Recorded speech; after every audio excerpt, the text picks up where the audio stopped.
YouTube folks, feel free to skip ahead about a minute here, and then I'll get started once some people have gotten into the channel.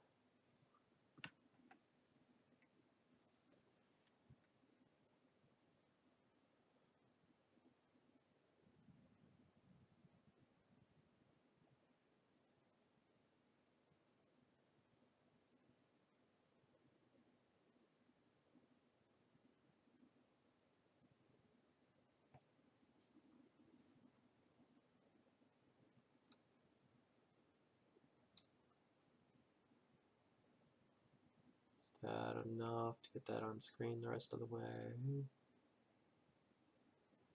Just about. Or I can just do that.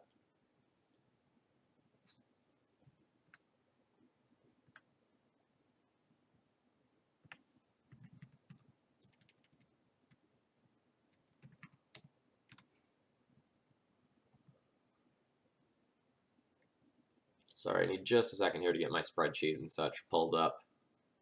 Since I'm playing a deck that I care about, I actually will be tracking results today. I don't track results or like player names when I'm just playing random for funsy deck lists.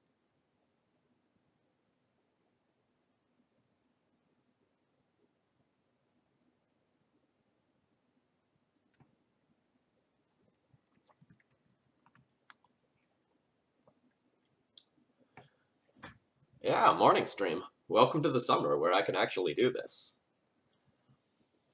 Alright, good morning folks. My name's Phil Gallagher. I run ThrabenU University, a Death and Taxes site, and today I'll be playing Red-White Death and Taxes.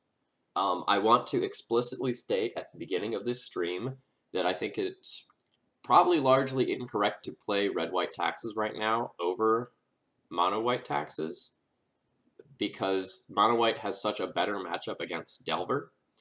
And with like the Red Prison deck increasing in popularity quite a bit, like there's a very real chance that if they early Blood Moon you, they can take you off of your colored sources. Now,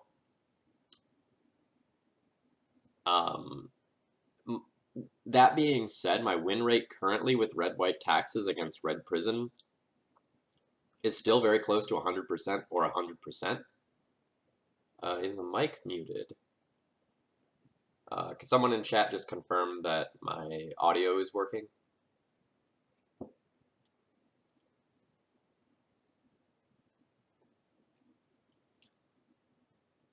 Okay, Sifali, you can double check both your computer settings as well as the actual thing on Twitch.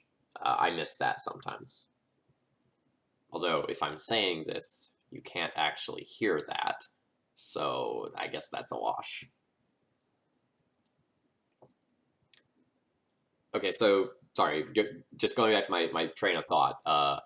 Versus Red Prison, my win rate is still like 100% or close to 100% with Red-White Taxes, but that doesn't mean that that's how it's always going to play out. So I have 3 planes that I can naturally draw to if they Blood Moon me early. Before that, I have 5 fetch lands. So I have 8 natural white sources plus Ether Vials that I can hit for that matchup. So that's a little bit dicey. So that's something to keep in mind. So this then begs the question, well, Phil, if Red-White Taxes isn't optimal, why are you playing Red-White Taxes today? Well, it's because Brightling is not on Magic Online yet.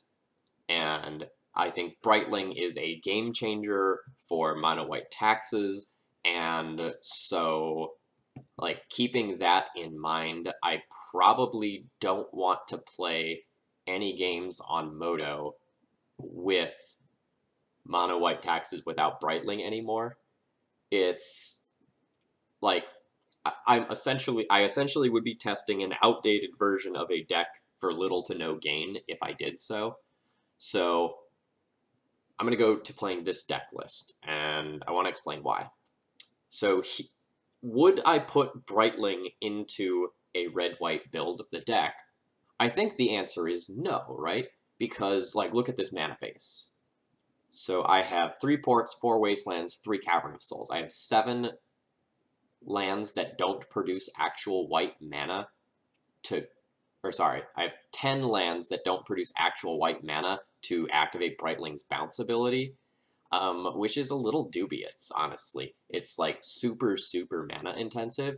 So even though Brightling's really good, I don't know that I would just go and shove it into this deck. And so for that reason, I don't feel bad continuing to test like red-white taxes. And also, like, Moon Man and PNK are like super, super fun cards as well, Bosk. You've got it right. So I've got 3 hours to play here. So I'll play for either an entire league if we can fit it in a 3-hour chunk, or I'll just like jam games until we get close to the 3-hour mark.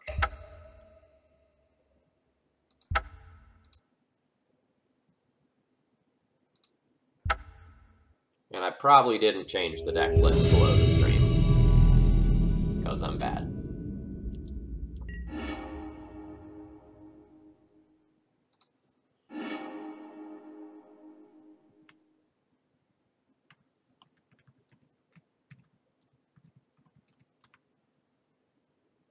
Oh, my opponent plays Merfolk, it looks like. This is not the best hand against Merfolk, but it's acceptable.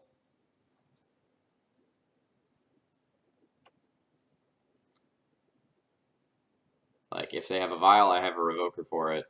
I have a Swords to Plowshares for their first Lord. I have a Thalia that has first strike that can beat out random 2 toughness things. I really prefer a Stoneforge hand, but my opponent has also mulliganed to 5.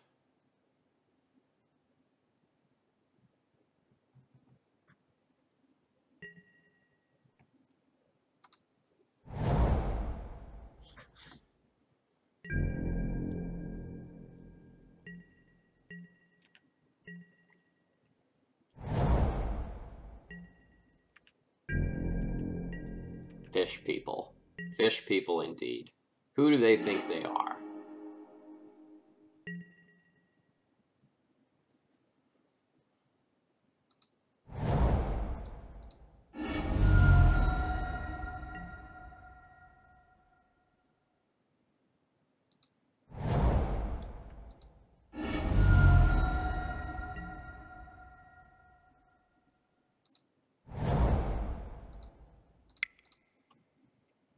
Thalia isn't the best threat against their deck, but I'm still going to play it out.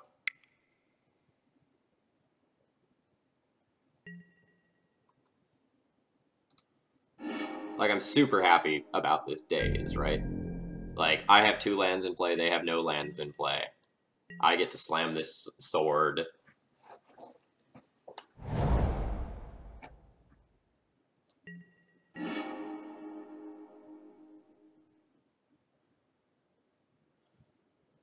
Or I guess I'll just repeat.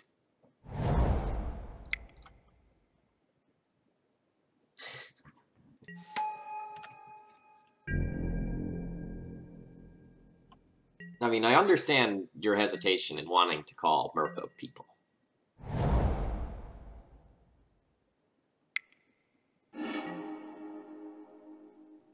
Alright, so they have a Harbinger of the Tides.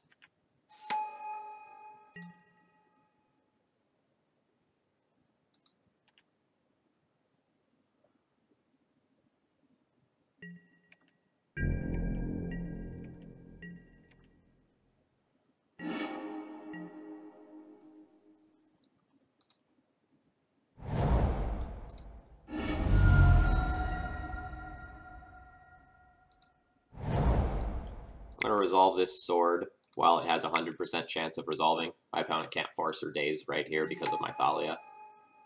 And then I'm not going to attack because this just bounces a tapped creature. And once this sword is on it, it can't be bounced anymore. Fuck the fish people.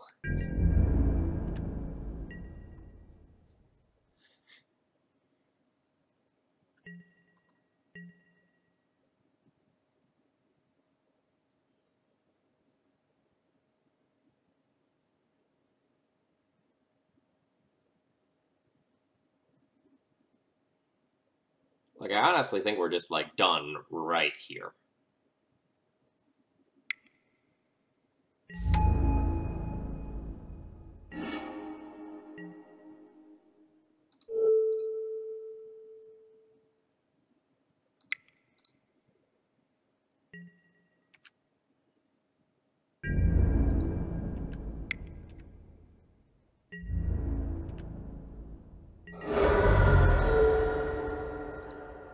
And I will still just, like, chip away at their board. Oh, that's beautiful.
I think about the only world where I could possibly lose this game is if they got, like, True Name Nemesis into Umezawa's Jitte.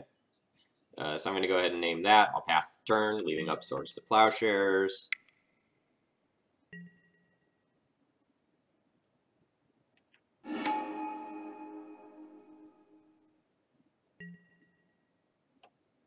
Click targeting me. I will take that opportunity to Swords to Plowshares your click. Or will I? I can just, like, bounce that back to their hand. And just, like, let them take the Swords to Plowshares.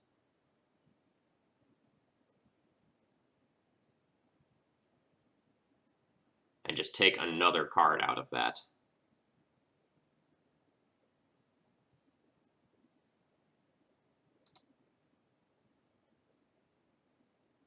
Yeah, that's fine.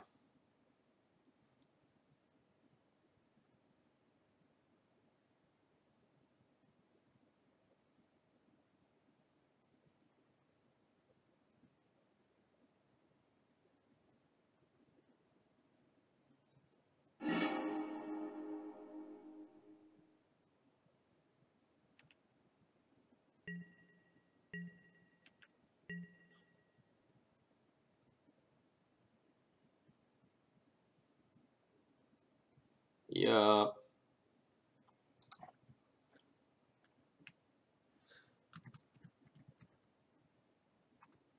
Alright, so Merfolk on the play. We win versus Apple Neo Sky. Game 1 win with SoFi. Alright, so Path to Exiles are great here. Relic Warders worth consideration. And these 3 cards are worth consideration.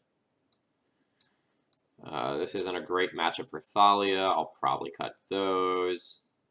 This is a pretty questionable matchup for Magus of the Moon as well. Like, it can shut off Caverns and Mutavaults, and that's relevant. But I don't know that I actually, like, actively want these cards. I might leave 1 in the deck as a tutor target.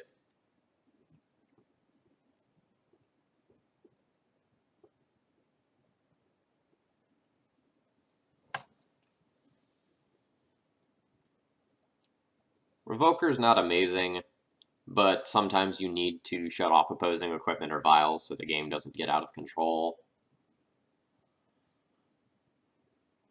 Maybe bringing in the 3rd recruiter's too clunky. And maybe hoping to get the mana for P and K is also ambitious.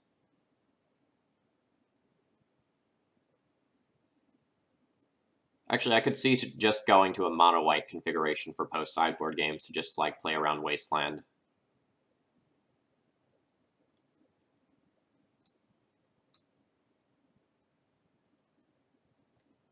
So what if I cut both P and Ks?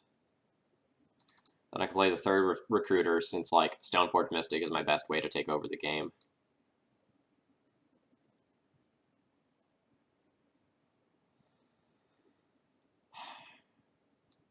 Actually, I could also see not playing Relic Order and playing the second Magus.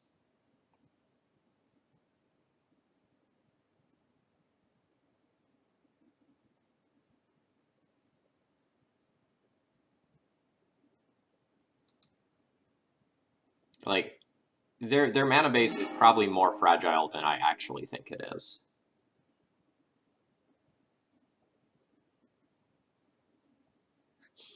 Bosk, I don't know that we have enough data to say what Merfolk decks do and don't play. Like, to be completely honest. I've got a bit of a clunker of a hand, but it has 2 turn 1 plays and a Wasteland. It's probably too much, like, too good to throw back.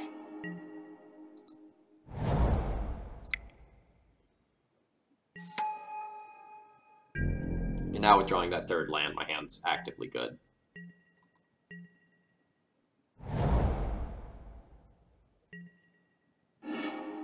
Wow, no play from my opponent probably means True Name Nemesis.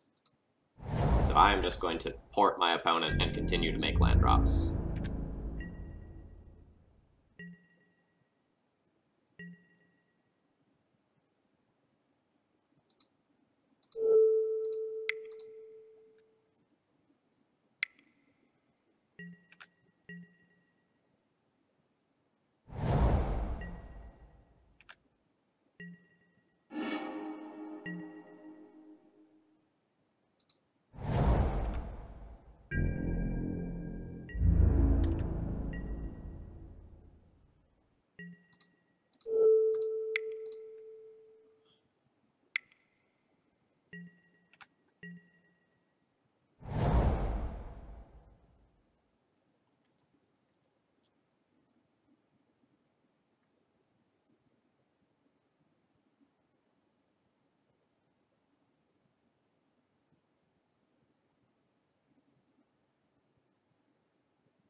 Yep.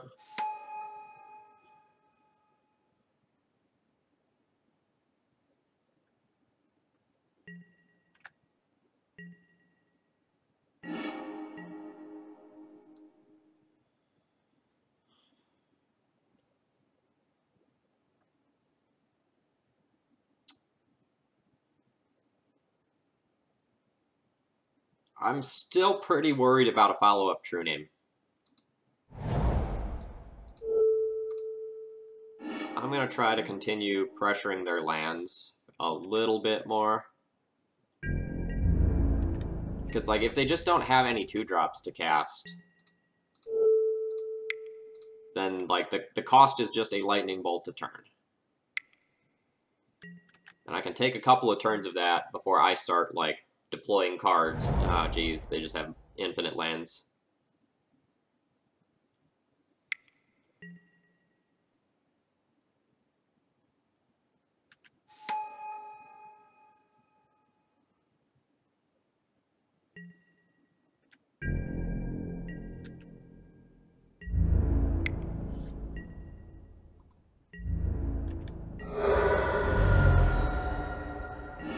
DNT24, thank you for your 3rd month of support. I really do appreciate your content. Not your content, you supporting my stream. It means a lot.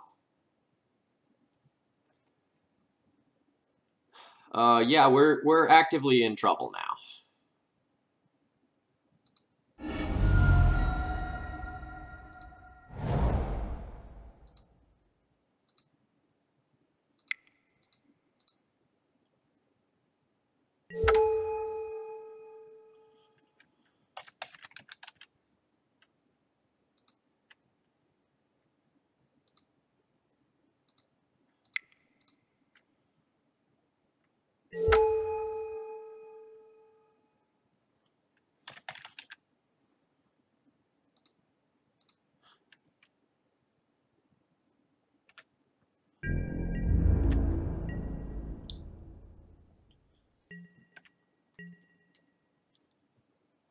Yeah, I mean, their hand lined up pretty well against mine. I didn't draw a piece of equipment.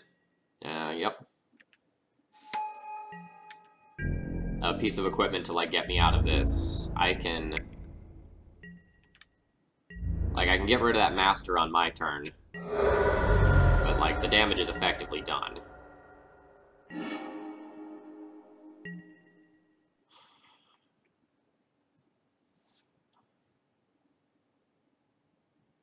Okay, so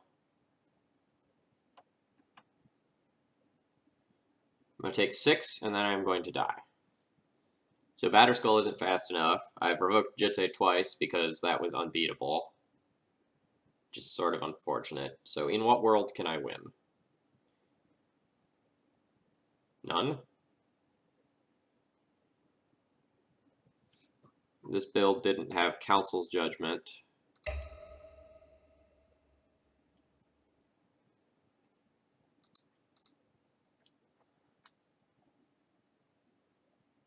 And I can't deal 20 in 2 turns. Alright.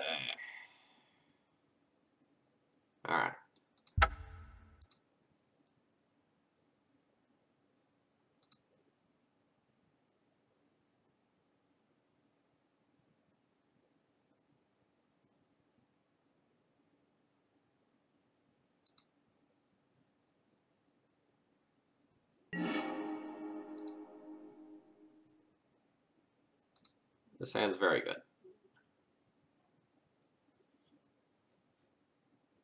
Mom into Stoneforge for a piece of equipment into Magus.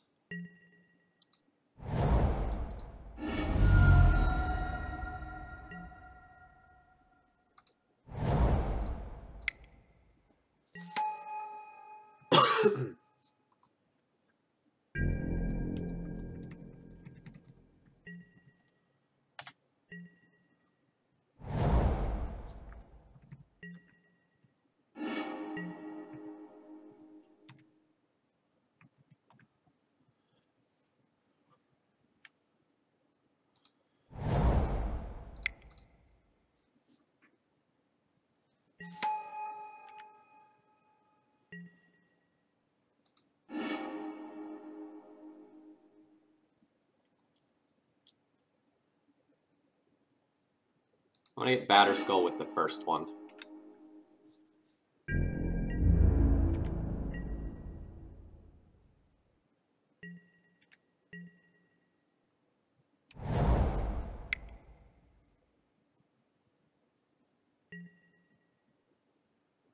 Chalice and 1, that's fine.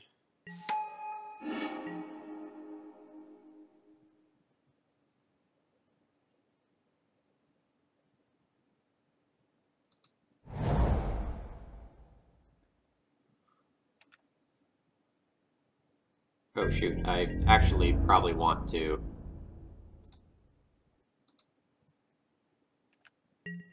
just put this in right now to play around click, since they showed me a click.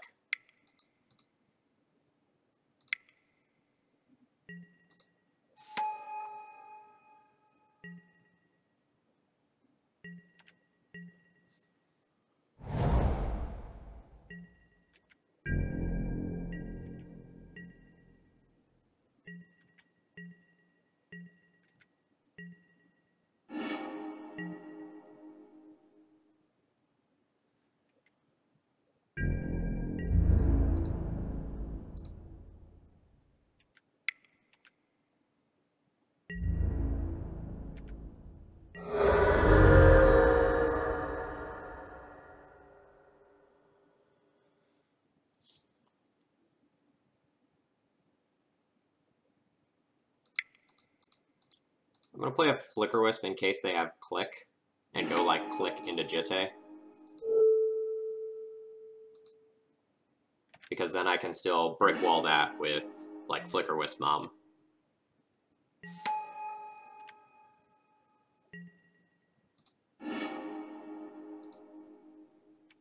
And if they have click, I still get no. Is there a blue Wrath of God I don't know about? They're gonna like Devastation Tide me or something?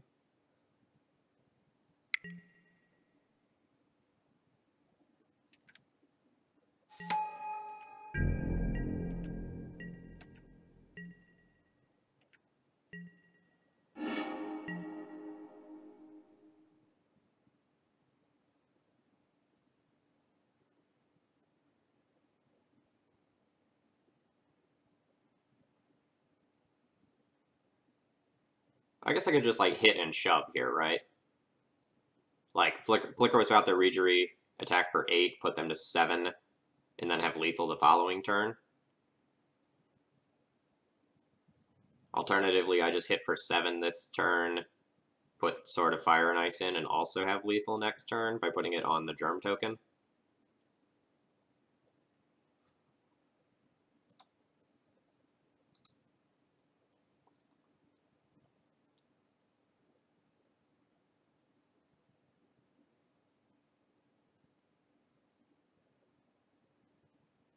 I guess playing the Flicker Wisp this turn means that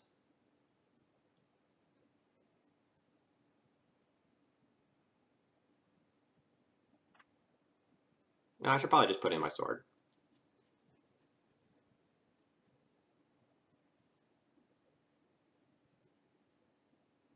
All right, what can beat me?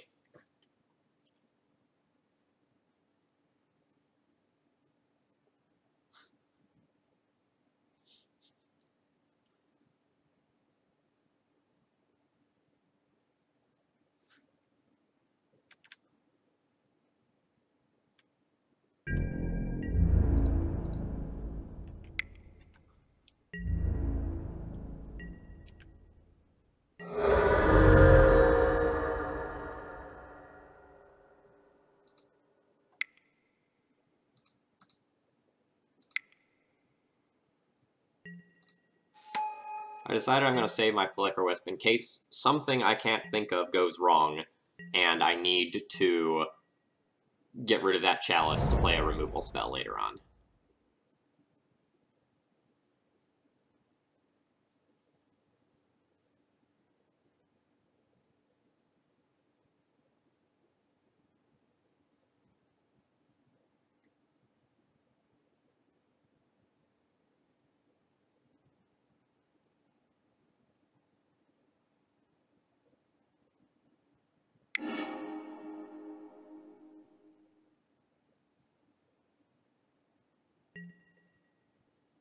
You would like to tap my Mother of Runes.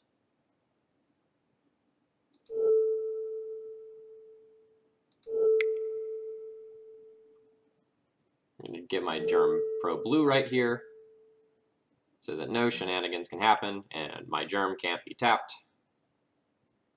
This also means that they can't go and, like, land, Jitte, equip, swing.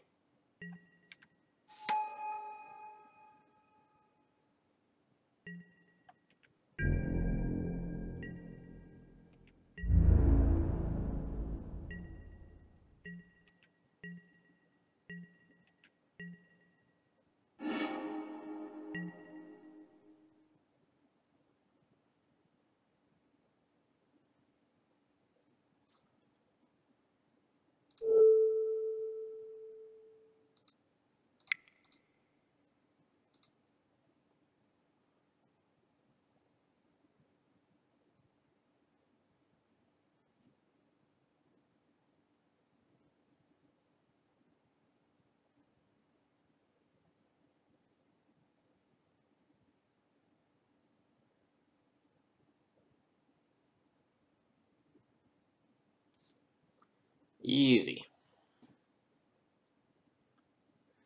Alright, so we're on the play there, and we win. Game 3 win, double equipment. Hashtag fuck the fish people. I really dislike Merfolk as a deck. I don't know why anyone would ever register Merfolk in an event. Apologies to people who have, like, played Merfolk in the past, but, like, I just don't think that it is a good deck in any capacity. Like, you get some free rolls against the blue decks, but, like, you're not a turn 1 Chalice deck like Red Prison. You're not as good of a late game deck as D&T. You have only one color, and you have really awkward answers to a lot of cards of... Sorry, let me rephrase that. Since you're just in blue, you don't have access to a lot of things that answer assorted permanent types. Like, it's hard to answer artifacts, and a lot of times you get temporary answers to them, like Hercule's Recall. It's borderline impossible to answer enchantments. I've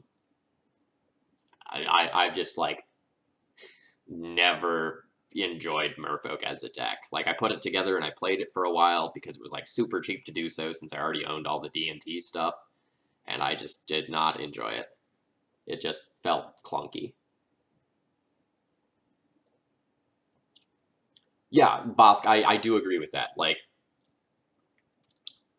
2014 would have been, like, Rug Delver time. I think, like, in that time period, like, Merfolk was potentially playable and probably better than people gave it credit for. But, like, in the past 4 years or so, like, I just can't fathom why you would register Merfolk at an event. Bruce By the Magic Guy, thank you very much for hosting. I appreciate your support. I'll play Gabos on stream eventually. Hey, I've got a bunch of regulars in the chat. Never mind. I'll say that after the next round.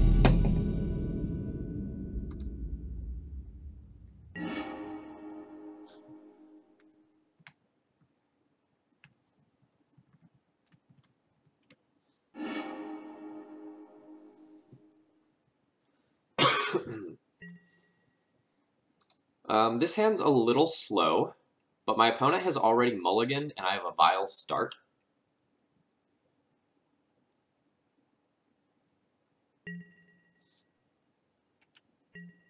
Oh, geez, opponent mulliganed to 4.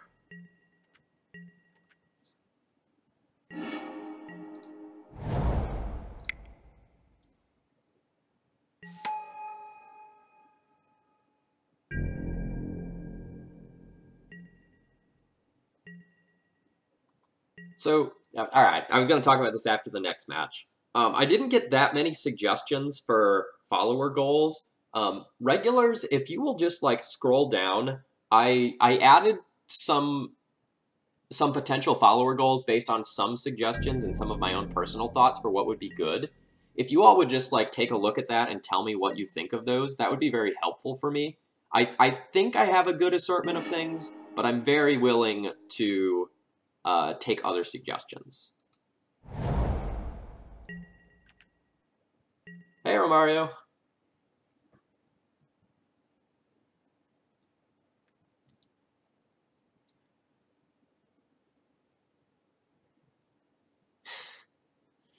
Okay, so opponent mulliganed to 4, and then did not play any cards.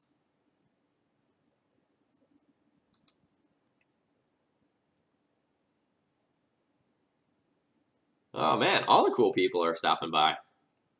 Alright, so opponent mulliganed to 4, did not play anything. Pretty tempted to sideboard for red-black Reanimator. Like, what mulligans that aggressively other than, like, a combo deck? And most of my things that I'd board for red-black Reanimator are things that I would board for generic combo. So it's probably fine.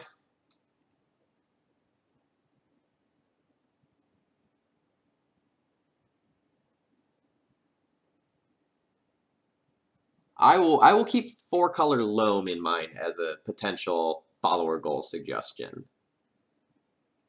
That's a good one. That deck's really hard to play, though. Bosk, I don't have a list in mind at this time. Alright, so if we're playing against red-black Reanimator, which is a big if. Big if. We go Stoneforge Mystic out and P and K because it's slow.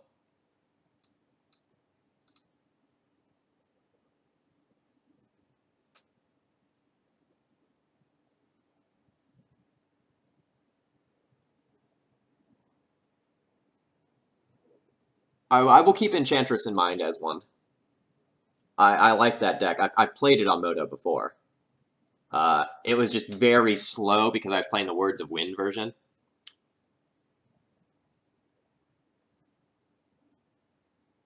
Okay, so if I'm playing against Reanimator, I want my pets and my swords. But if I'm not playing against Reanimator, and it's just like some other combo deck, I definitely don't want both. So I think I'm going to board like this, which kind of hedges in a couple of different directions.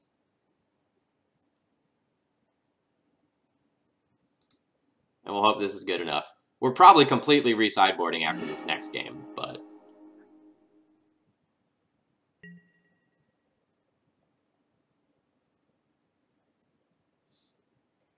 Alright, man, what did you say?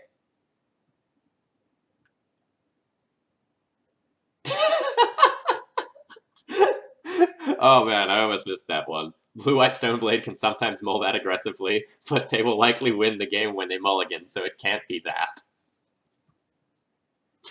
That's strong.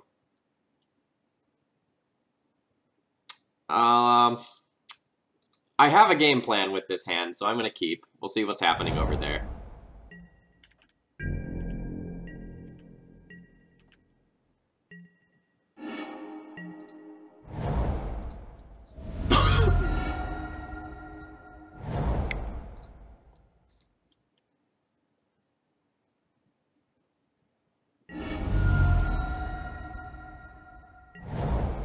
Alright, not red-black Reanimator. See how poorly we've boarded.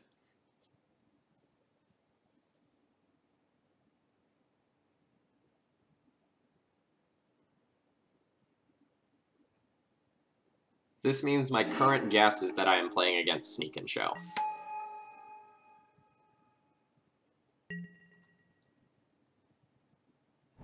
Okay, yeah, so...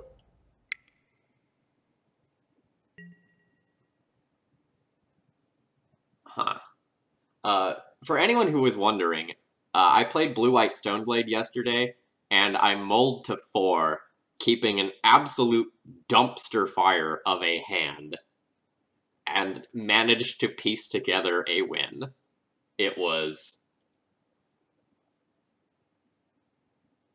something special.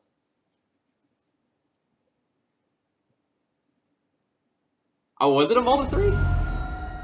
That's even better. Alright, so...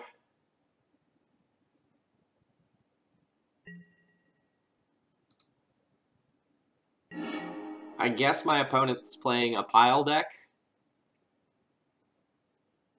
The Bloodstained Mire, is, like, on a second look, is indicative of not sneak attack. Because they tend to play all blue fetches. And Bayou is odd.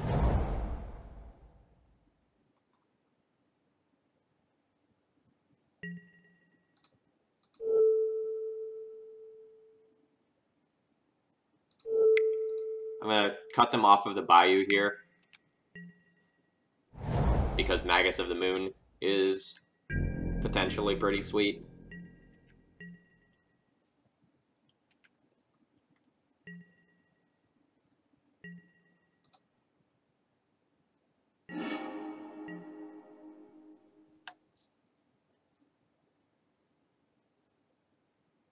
And I'm jamming.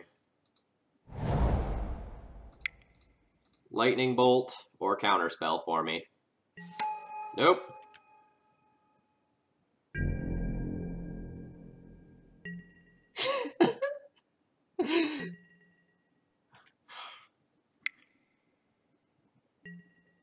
Alright, I accept.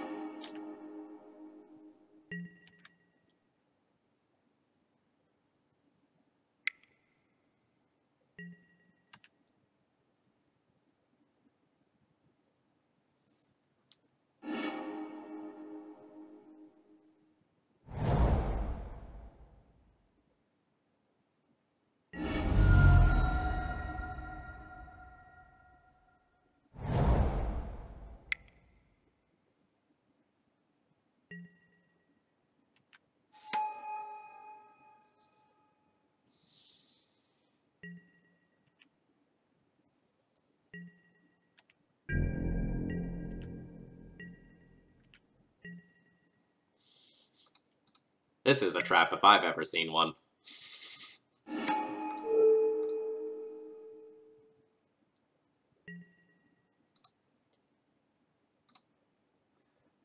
So the reason why I'm doing this is because I feel very unfavored at this juncture. So I think I have to take risks in order to try and get ahead.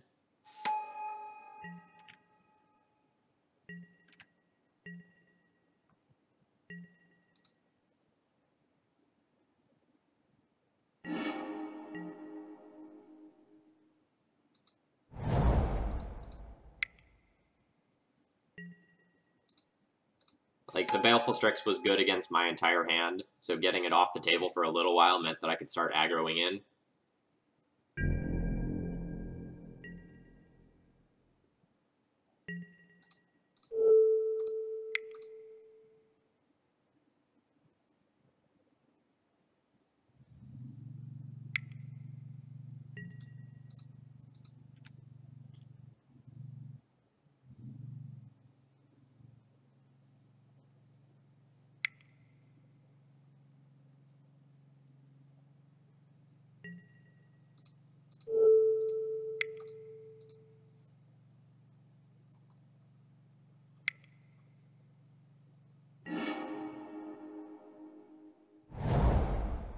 I'll continue to play this for a little while, but I don't feel like I can win.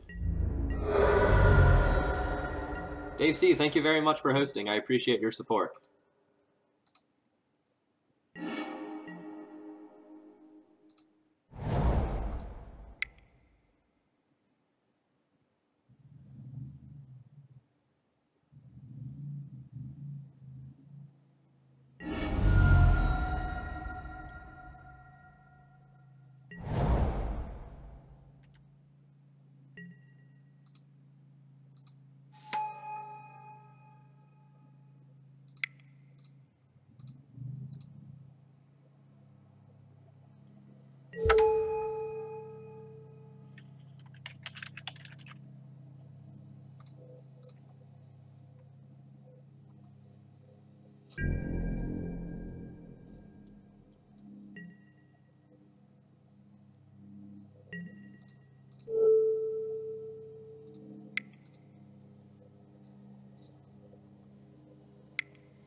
If this is a Culligan's command, I'm basically dead. Like, K command, Shock Wingmare, Destroy Revoker. I'm not coming back from that.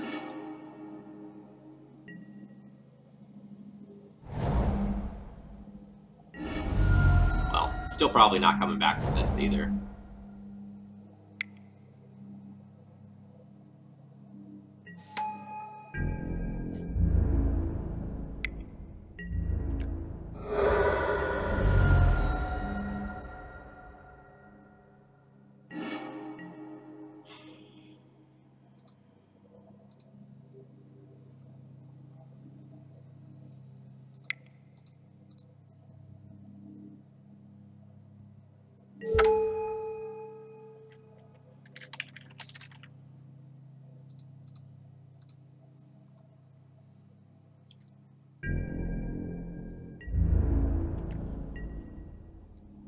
Sure, we can pretend this is close.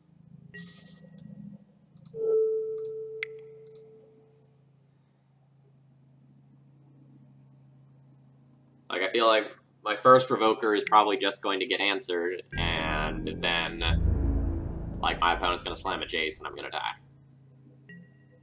I feel like that's the world I'm living in.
Mom's a pretty acceptable draw.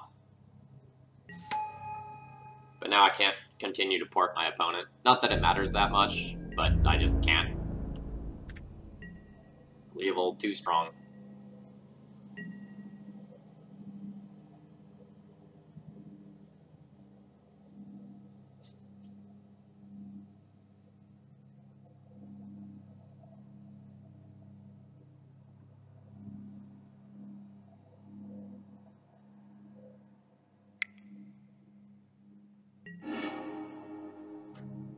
Yup.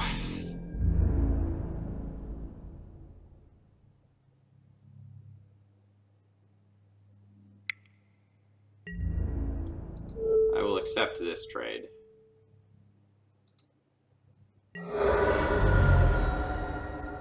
Stoneforge Mystic would be gas.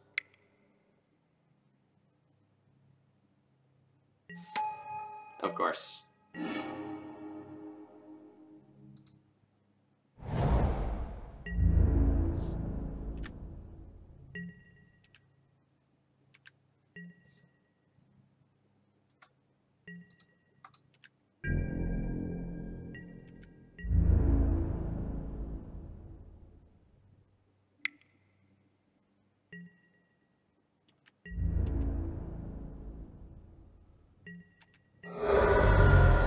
Effectively at 9, and my opponent does 3, 4, 5, 6 damage a turn.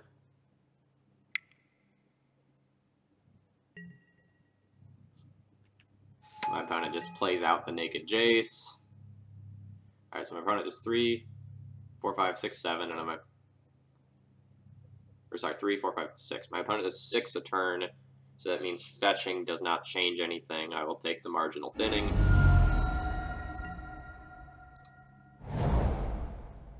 A Stoneforge Mystic would be so gas. So gas. That's good.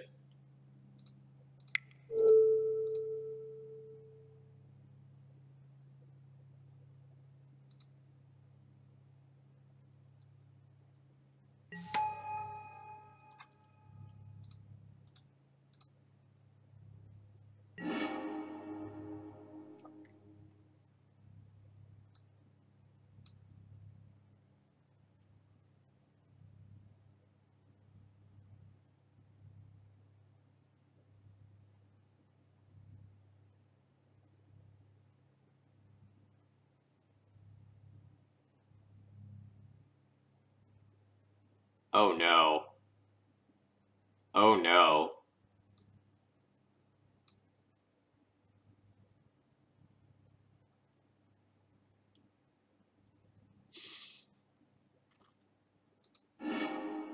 That's right. Forgot about that.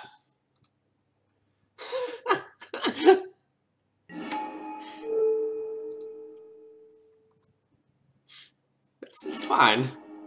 It's fine.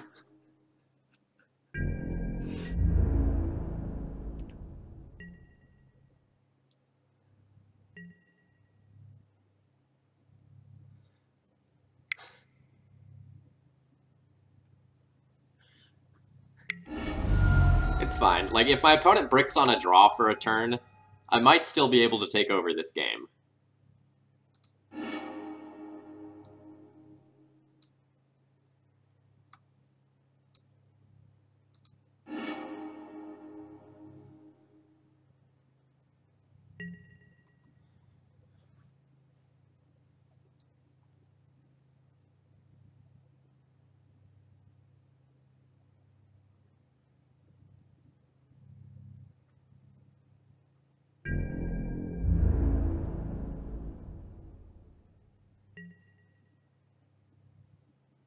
Alright, so now I'm on a 4-turn Deathrite Shaman clock.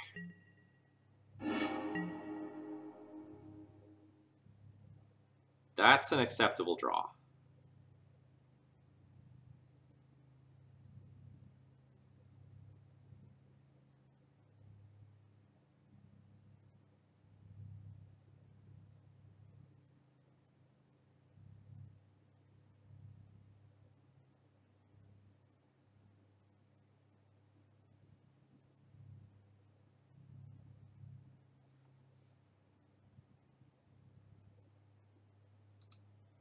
So before I do anything, I'm going to cast this Flicker Wisp and see if it resolves on my Recruiter, because that dictates whether or not I actually want to go and attack.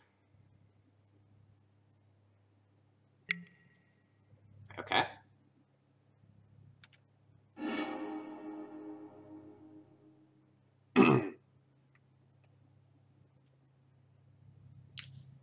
So now I probably don't want to attack. I probably just want to remove Deathrite Shaman.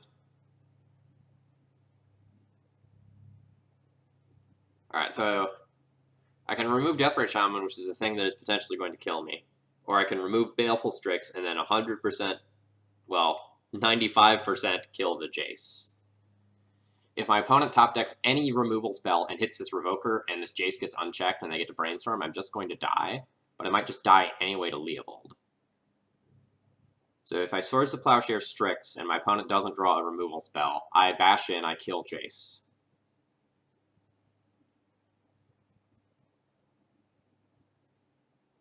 This is an interesting spot.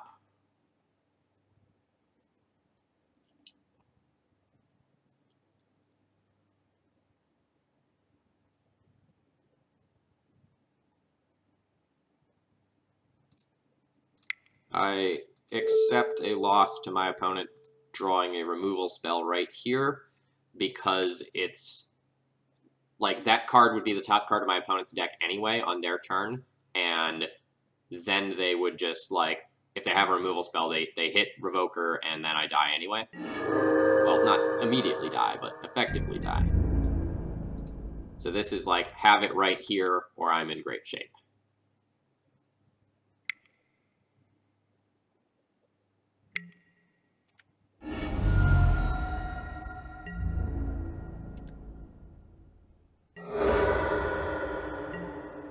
Alright. So now they probably attack with the Leovold, I jump block with Recruiter, and then I just have to find another piece of removal for Deathrite Shaman in the next couple of turns, or be able to otherwise... Ah, fuck.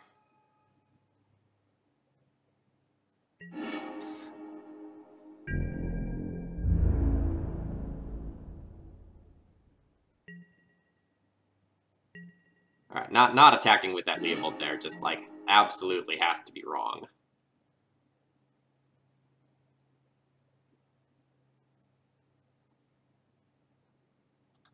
Alright, I will concede to the Abyss. Alright, let's sideboard properly now. I have no regrets about sideboarding the way that I did, given the information that I had after that first game.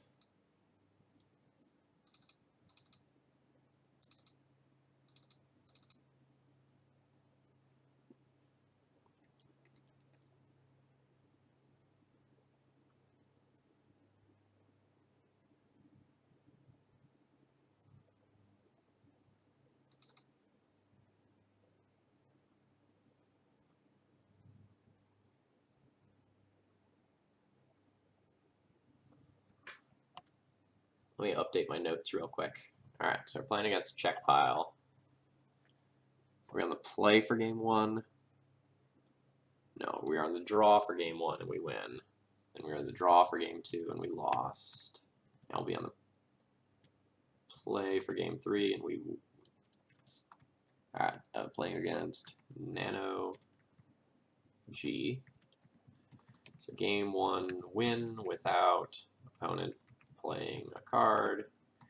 Game two, loss to Planeswalkers, I guess.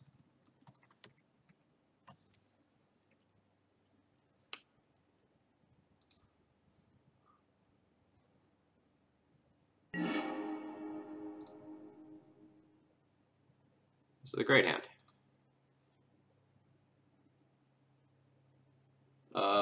Perry, I don't believe I am muted.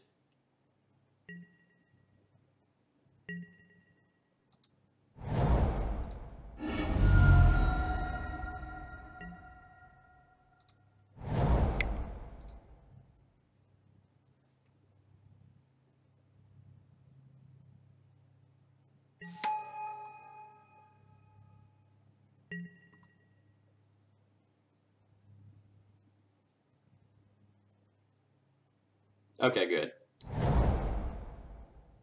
Alright. Bolt on mom. Push on mom.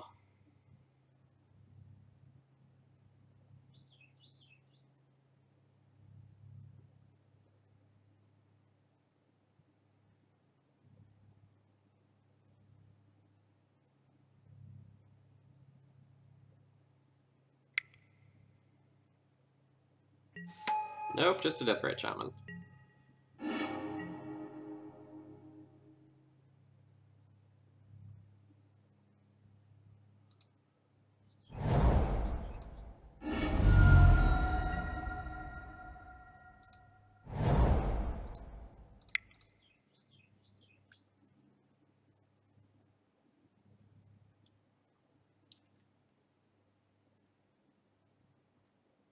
I don't know, it might be that like when you first join a channel, there's a couple second delay between when you start getting audio or something like that. Hey Ken, we're in game 3 versus Checkpile playing red-white taxes.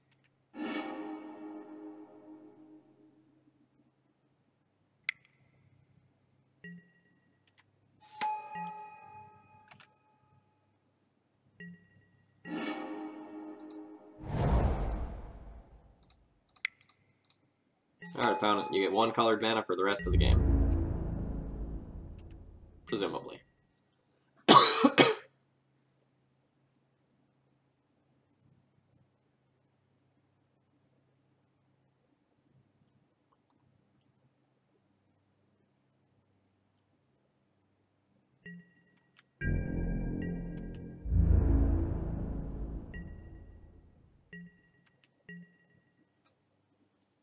I would have attacked with the Leovold there if I were the opponent, I think.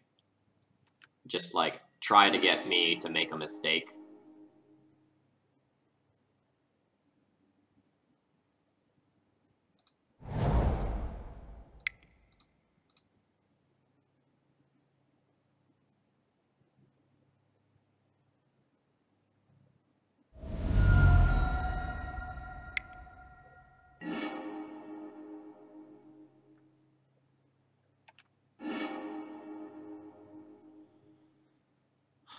I'm okay with playing a second Mother of Runes here, because it means I can play Sword and Shield, like use one aggressively and use one defensively.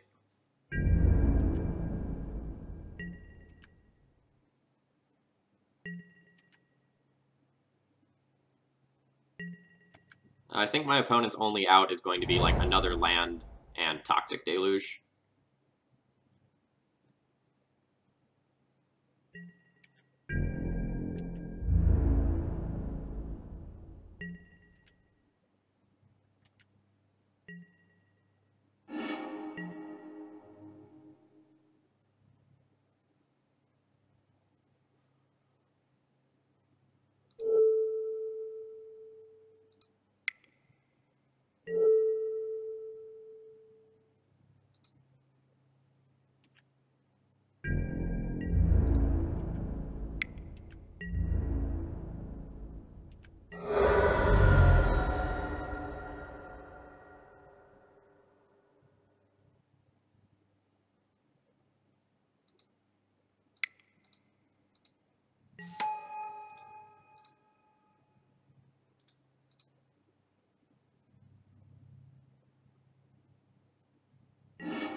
Um,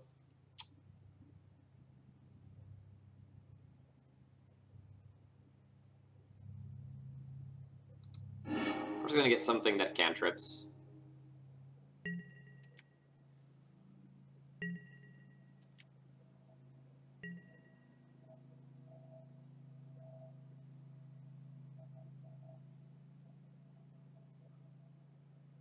Okay, Ponce, thank you very much for hosting. I just saw that.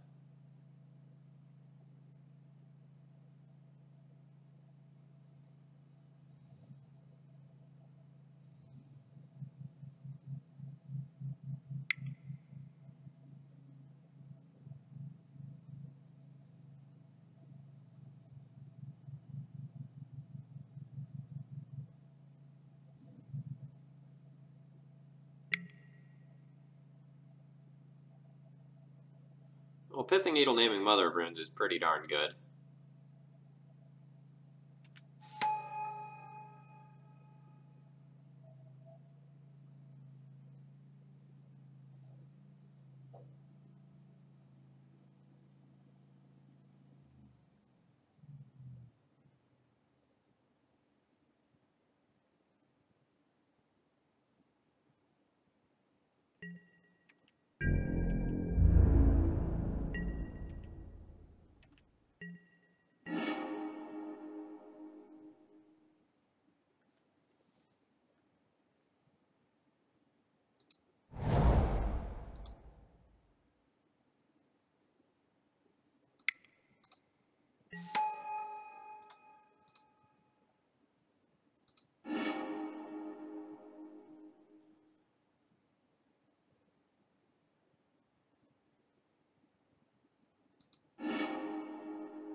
I believe it is one of OF.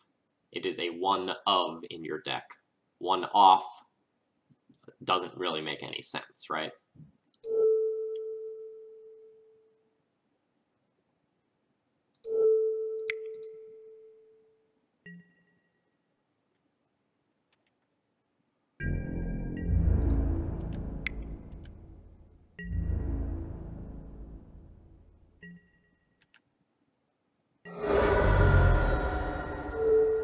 %, killing the Deathrite Shaman right here.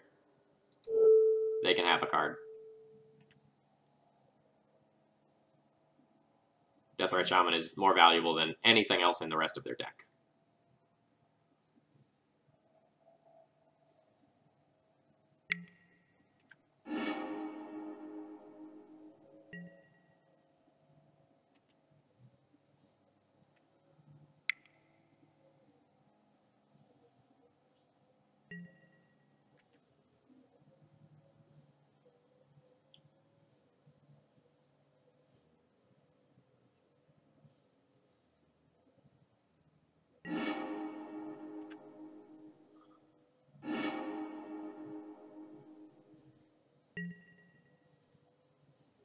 And I don't get to draw a card because of Weevil, in case anyone was wondering what was going on there.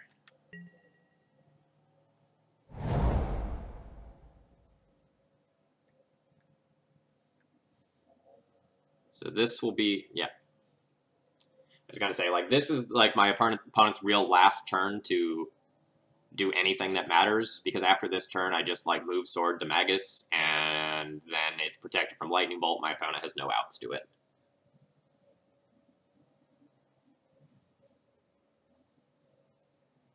Alright, so we're on the play, and we win. Game 3, win with Magus.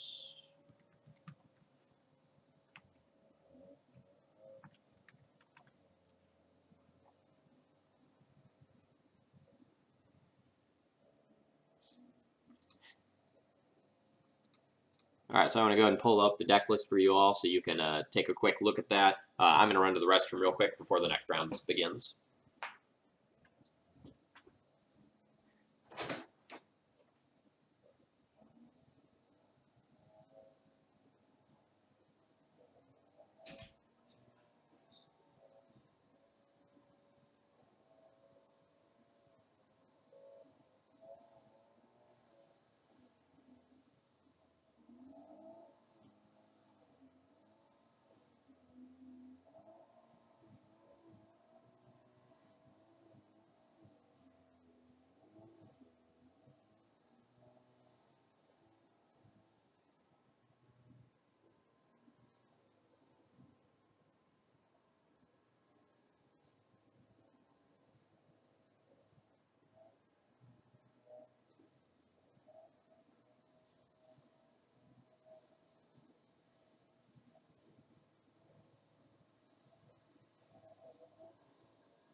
Alright, good afternoon, folks. My name's Phil Gallagher. I run Thraben University. Today we are streaming Red White Death and Taxes. It is a relatively stock list and basically the same thing I was playing when I was streaming Red White before. I think I changed the sideboard very slightly and am playing the Surgicals currently instead of the third Rest in Peace and the Containment Priest, but other than that, there have been no changes to the deck list. Let's fight. We're currently 2-0.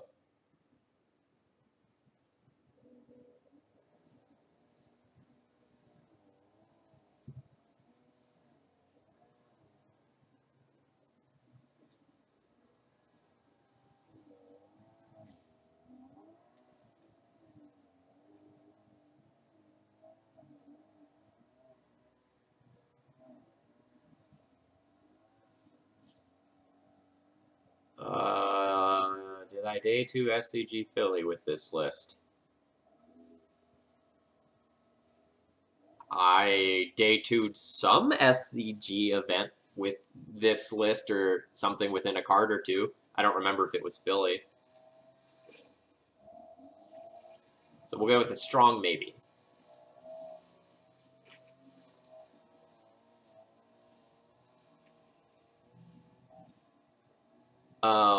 So Echo, I have a spreadsheet that populates my win percentages versus various decks so that I can take a look and see, like, what decks am I winning against, what decks am I losing to, am I winning against them, like, play versus draw, and I use it to help inform my deck building decisions, and I use it to basically tell people they're wrong on the internet when they say, well, D&T's a terrible deck, it just loses to this deck. No, it doesn't, and I have the math to back it up.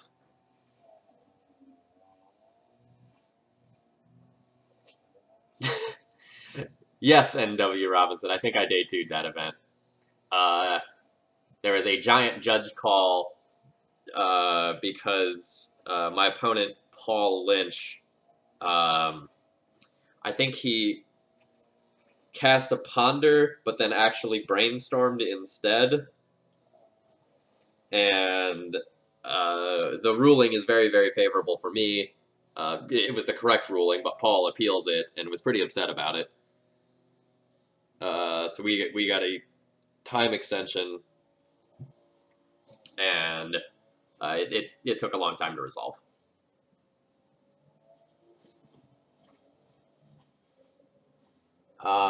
Echo, let me send you something.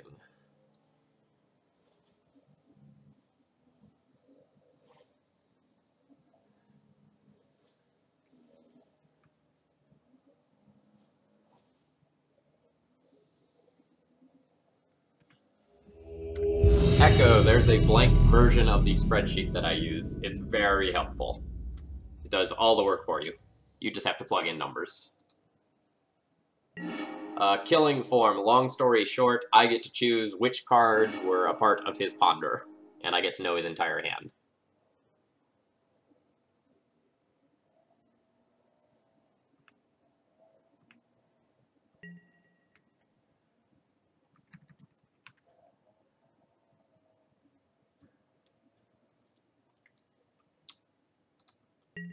I think my opponent's a D&T player. I recognize their name. Nope.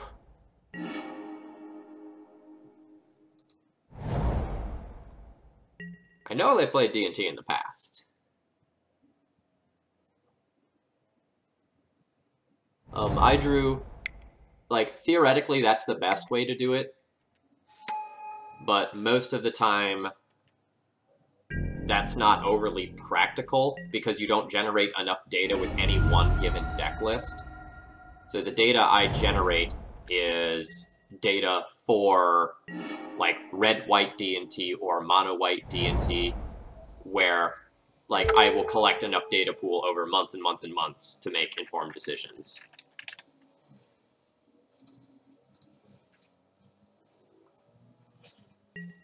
Two Power, thank you very much for subscribing. I appreciate your support.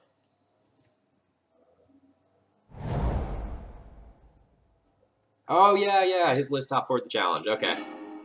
I remember that list now.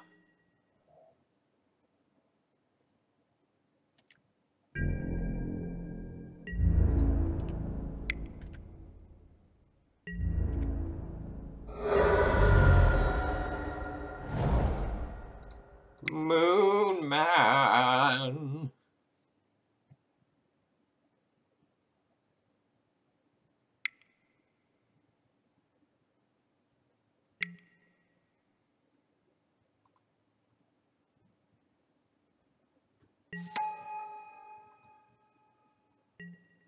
Yes.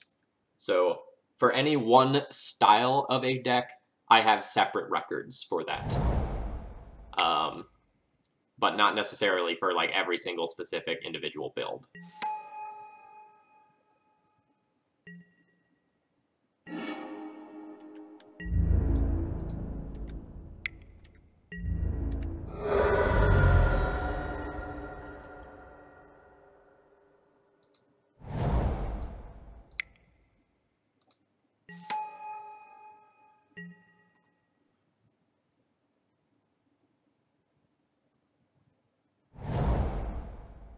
And NW Robinson, the red, white, and mono white data sets are actually like super different. They should not be lumped together at all. Like sometimes their matchup percentages are like 30% or more different from each other.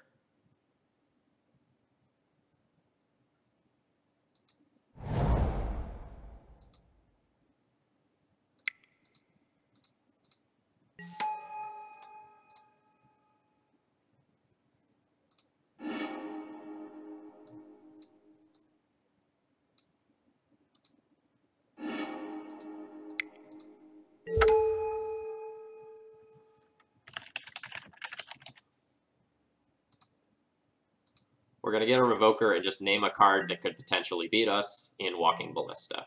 I don't know that my opponent has it in their deck, but like I have lethal on board, so I just want to like do something that's very, very safe.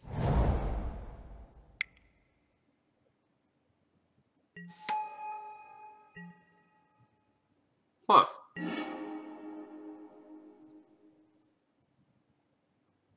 Well, that ain't bad.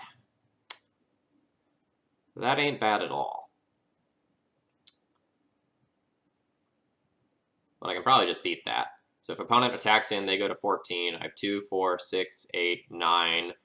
Stoneforge would be 10. Yeah, I feel like I can just like beat a Wormcoil Engine.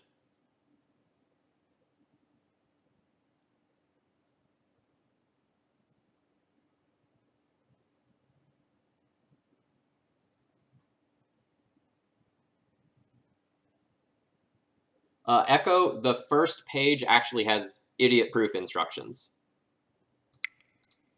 So there'll be a tab that's called like instructions or something stupid like that.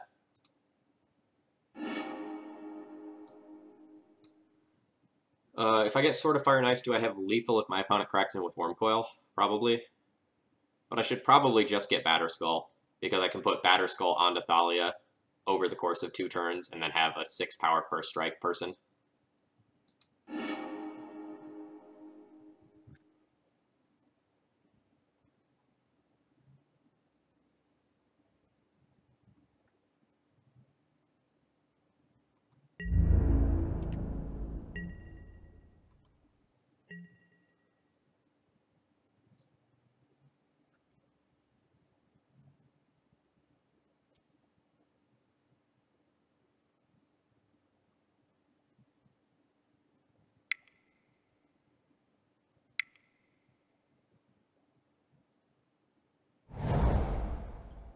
All is dust would be rough.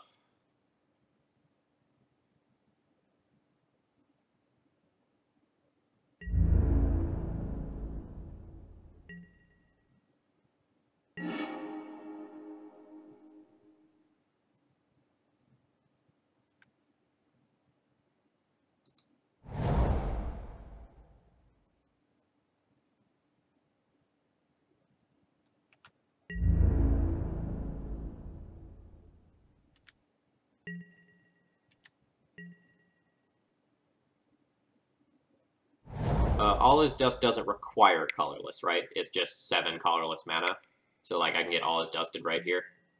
Yeah.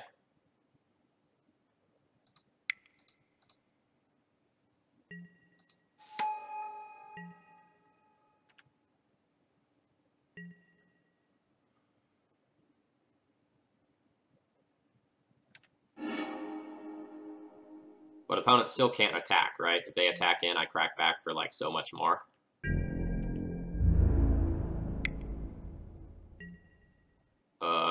Deal. Opponent does not know how math works, which is very good for me.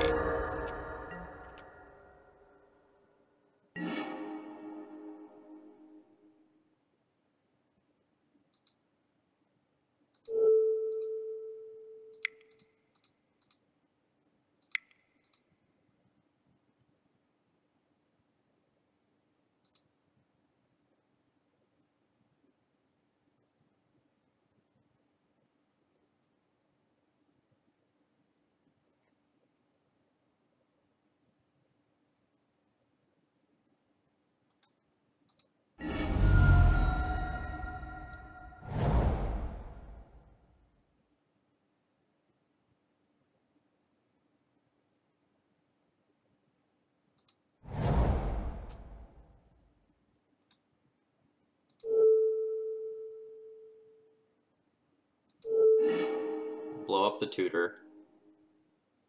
I have 1, 2, 3, 4, 5. I have 6 mana. I do probably need to stay aggressive, unfortunately.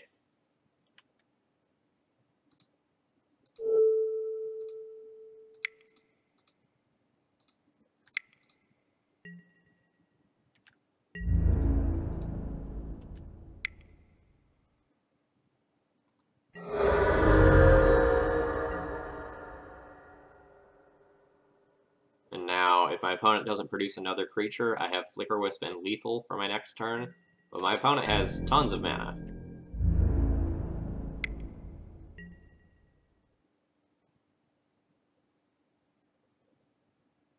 Do I want to trade? I don't think I want to trade. Or I guess my opponent goes up to 12, and then I hit for 8.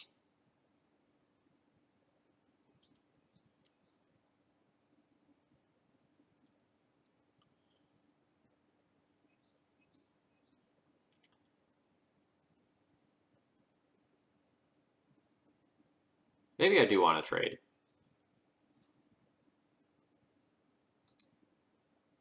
Because I can gain more life in the long term than they can.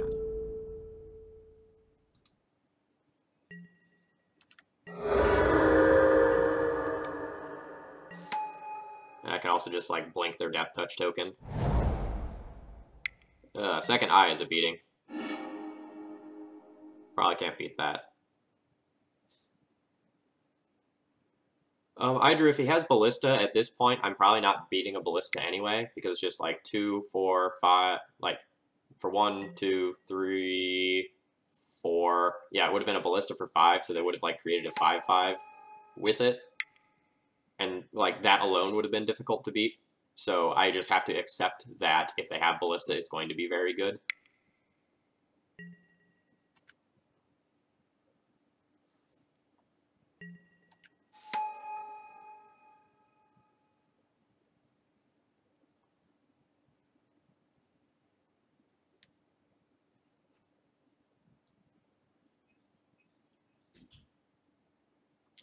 Long story short, you missed an All His Dust.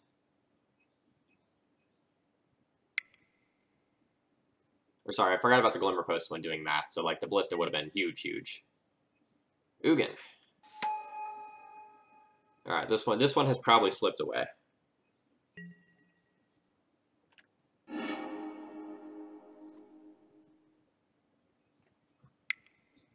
Oh geez, there's something else after that?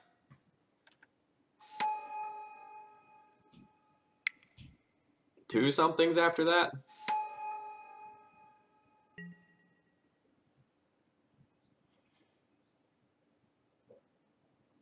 Alright, so how do I get through this? I can bounce this Kozilek, let them draw a bunch more cards. That doesn't seem great.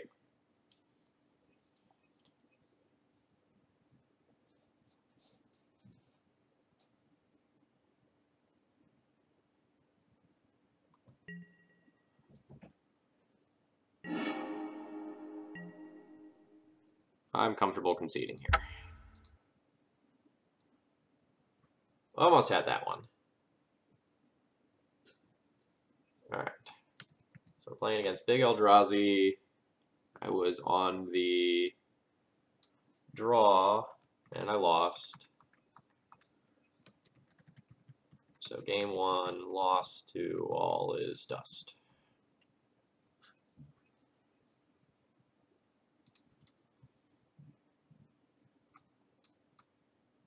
So I want Cataclysm, Recruiter, Relic Warder, Paths.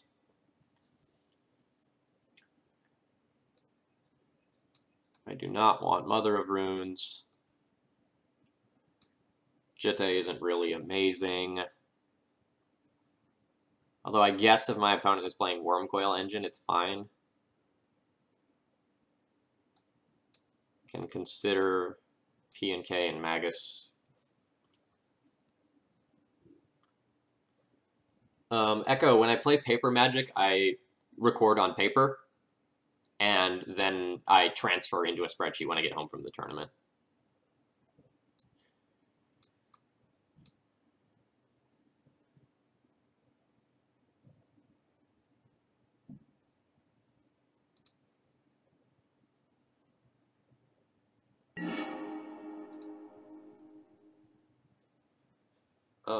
This hand doesn't do anything to disrupt my opponent, so I'm going to mulligan. This hand has a vial, so I'll keep.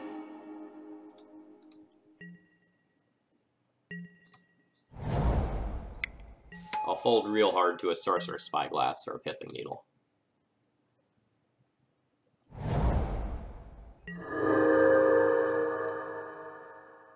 Port. That's acceptable.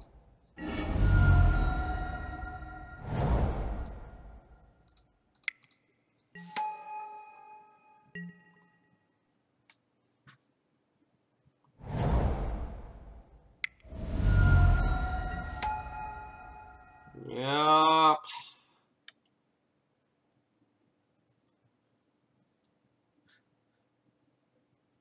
I would like my next 2 draws to be Land and Magus, please. Preferably in that order. What?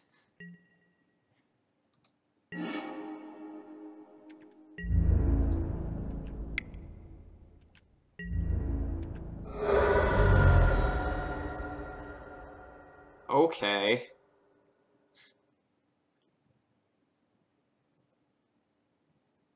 That doesn't make any sense.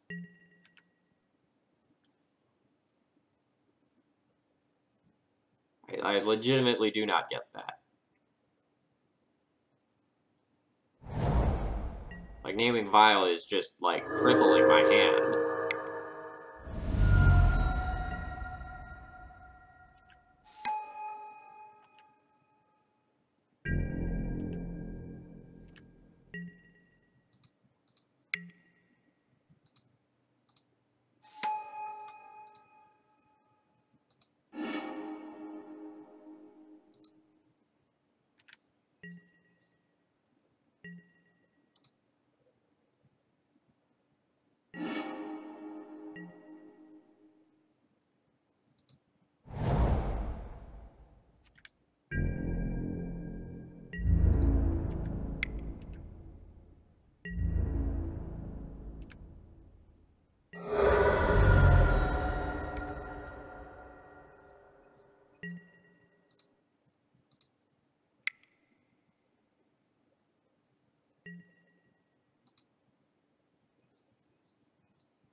Flicker out that Basalt Monolith, keep them off of some mana for a turn.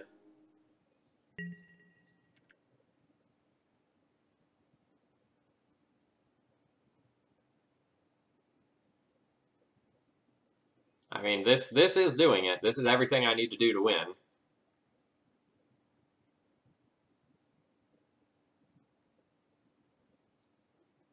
Like, about the only way this gets better is, like, I top deck Revoker or Recruiter or something of that ilk.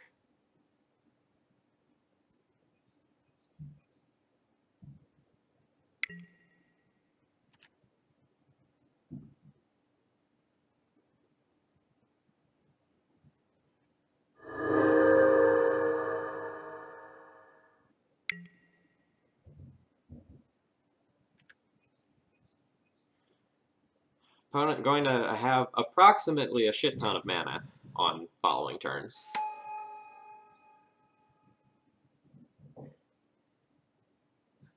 My end step is probably just strictly better.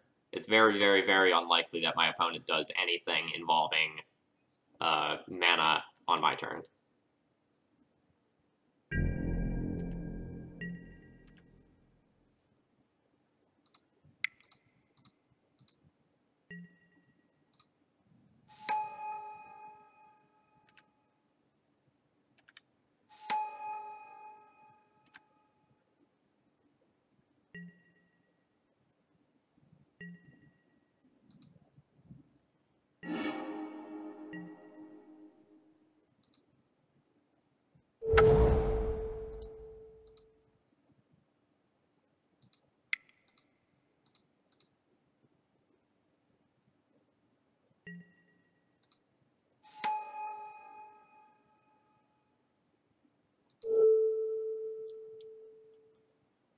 I think I want to put this on my Flicker Wisp rather than my Batter Skull to just decrease the chance that I want to move it on the following turn if my opponent plays some ground-based idiot that is going to clog up the board.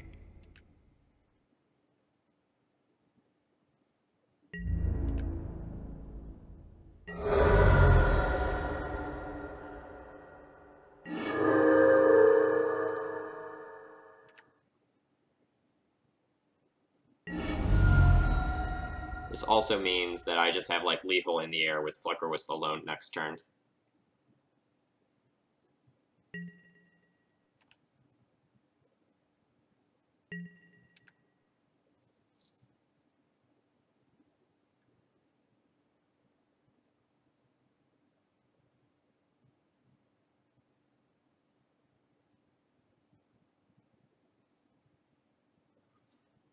Yep, my opponent lost that game because they did not name the obvious choice with Ether Vial, like, of Ether Vial with their Sorcerer's Spyglass.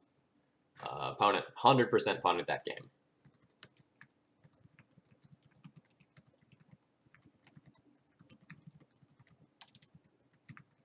And, like, opponent is a D&T player. They should know better.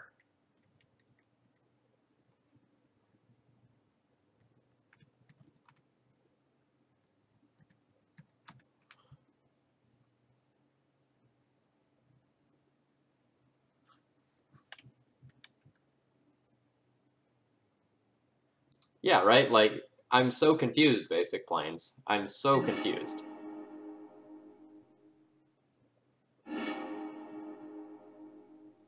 This hand is gasoline. I'm gonna waste their land, and then I'm gonna waste their land.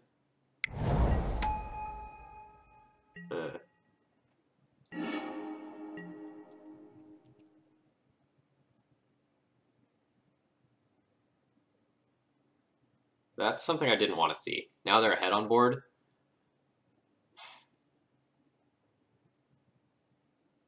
I have to make a choice. I can either wasteland this land or give them one turn of big mana before double wastelanding them.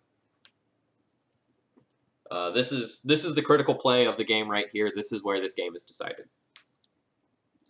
If my opponent has like another soul land and goes like something like Karn or Ugin, I can't beat that.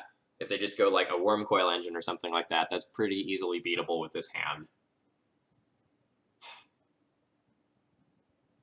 I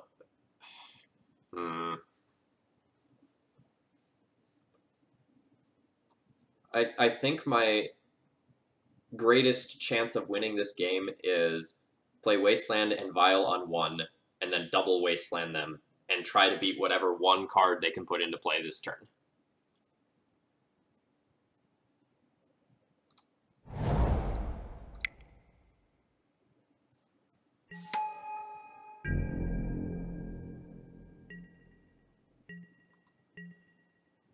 Well, I mean, they can Ugin if they play a Voltaic Key.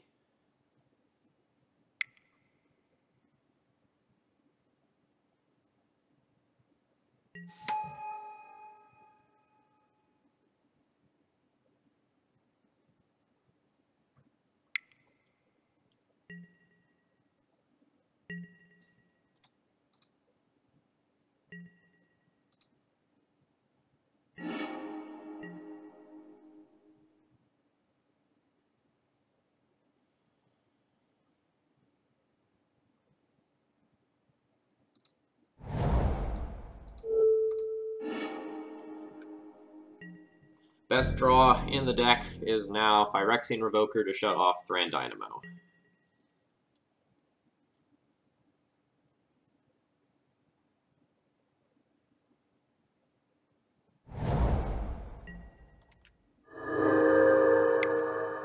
Oh yeah, basic planes, that's a good point.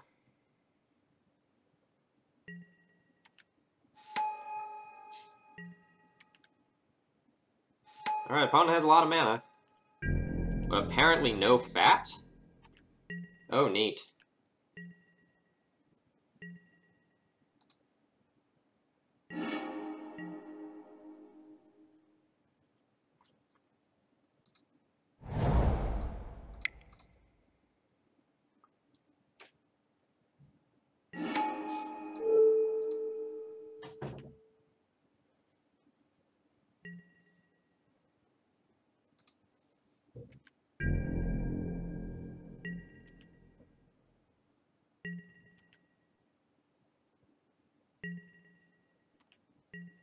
Yeah, Revoker still being just like the most insane of insane possible draws.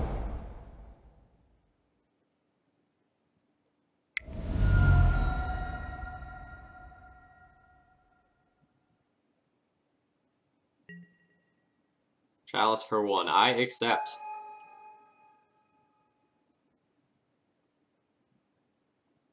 I would have considered Chalice on a bigger number than 1, personally.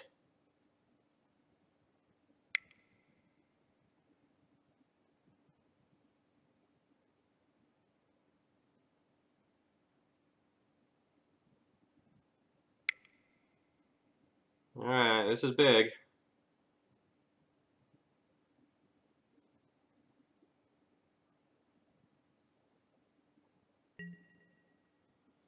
That's real good.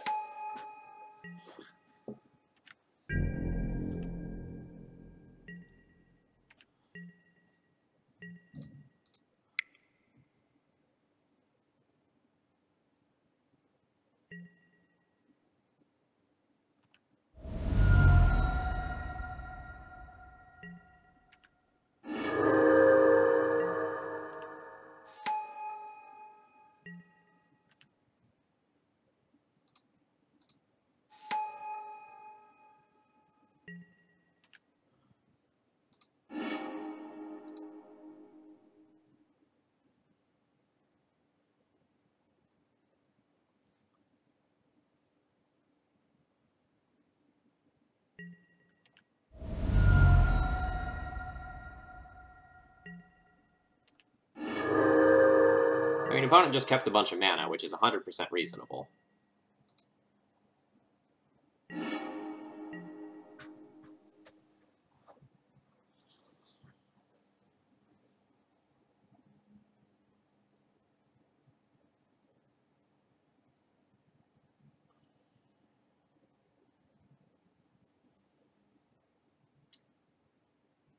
So now I think I just try to, like, beat out this Ballista by racing. And what I mean by that is I'm going to play Sword of Fire and Ice and then Vial in Magus of the Moon. And then my opponent can pump Ballista once, kill Magus of the Moon to take it off the table. Or if that doesn't happen, I just, like, equip it with a sword, and then we're done.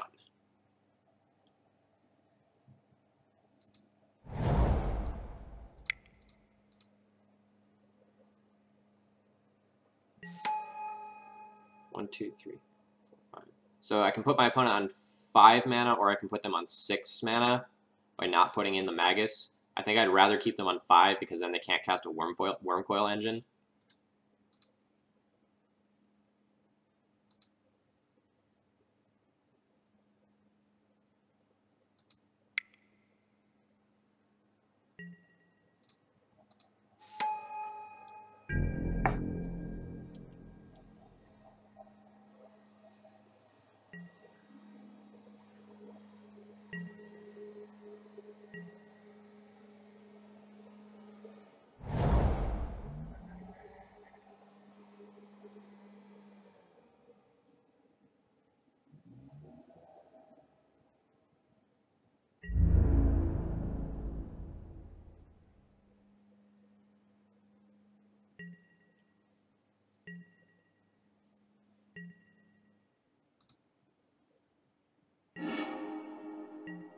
Oh, that's super annoying.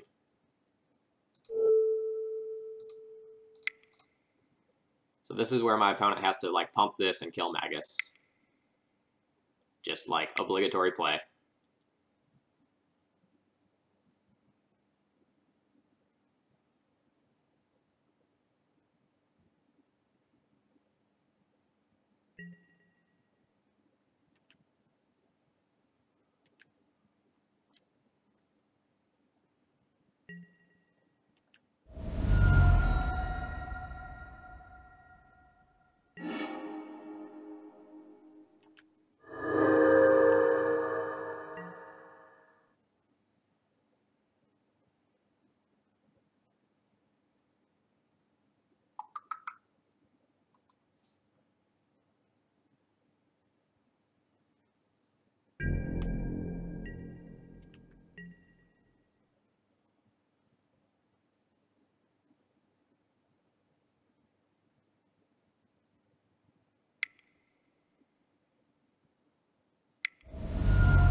So I have 3, 4, 5, 6, 7, 8 damage next turn, so I'm not presenting lethal next turn. Because, like, I'm going to be, like, viling in P and K, blocking Worm Coil, bouncing. So I probably just want to get rid of the thing that produces the most mana, even though this is also damage, because it doesn't change the clock. So 3, 4, 5, 6, 7, 8. They go to 9 if they do that.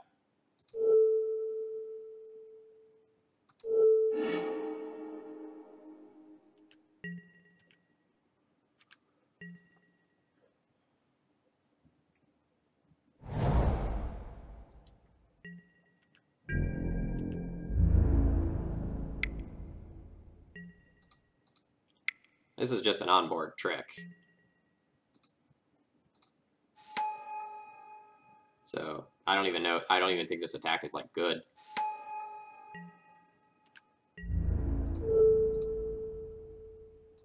Maybe their situation is so desperate that they just have to hope that I don't see this.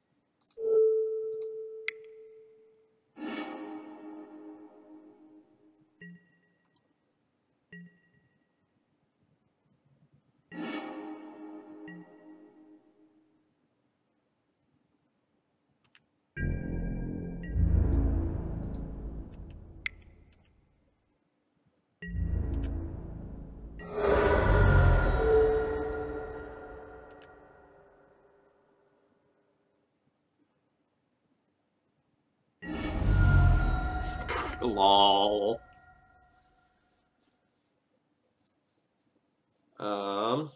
Do I need to play this Thalia for any possible reason? I guess there's nothing that punishes me for playing it, because, like, all this dust does nothing at this point, so I should probably just play it.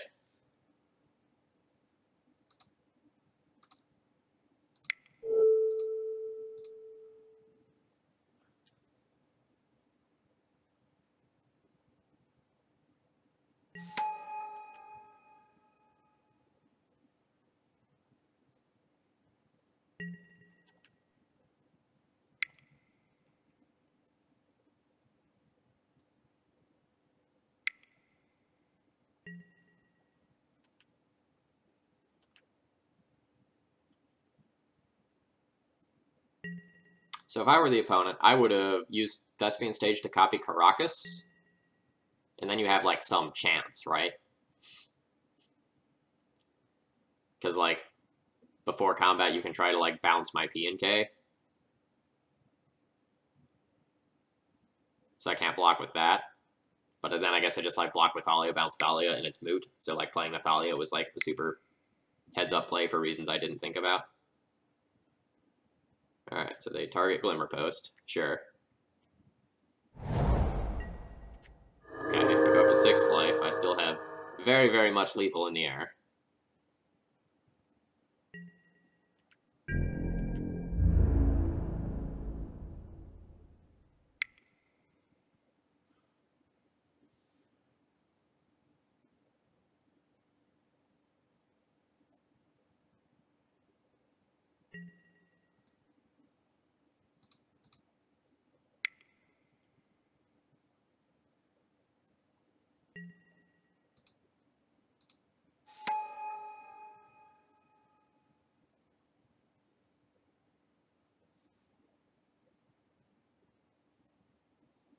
Alright. Got him. 3-0.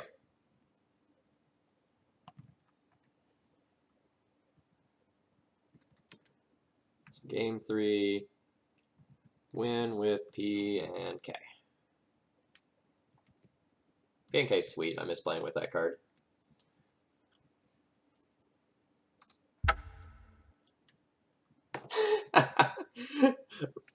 Right, Minifer? Like, P and K just, like, laughs loudly at all his dust.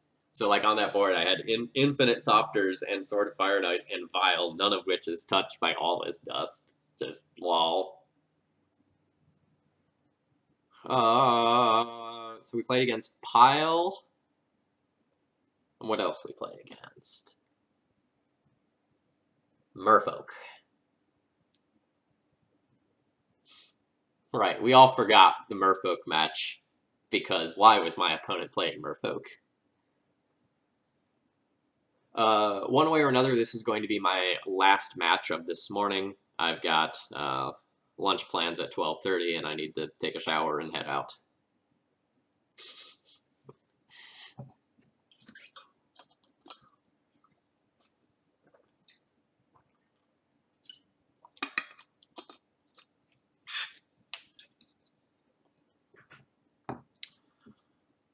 So thank you everyone for tuning in this morning. My name is Phil Gallagher, I run ThrabenU University, and today we're streaming Red, White, Death, and Taxes. What happened in the Merfolk match? Well, my opponent died. I hate Merfolk, that's why I'm so mean to them.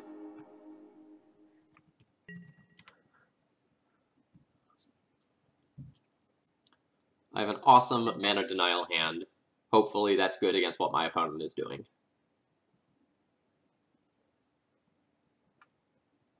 Remember, fish are food, not friends.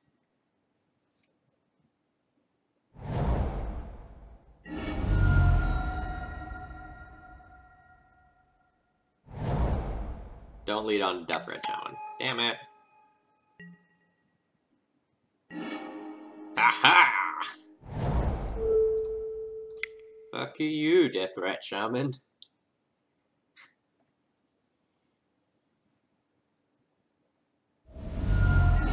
Damn. That's fine, I'll revoke it. I'll revoke it and then double Wasteland my opponent. No, I don't think Brightling is going to make Red-White Taxes obsolete. God damn it, I'm so tired of turn 1 Deathrite Shaman into turn 2 True Name Nemesis. Like, fuck that.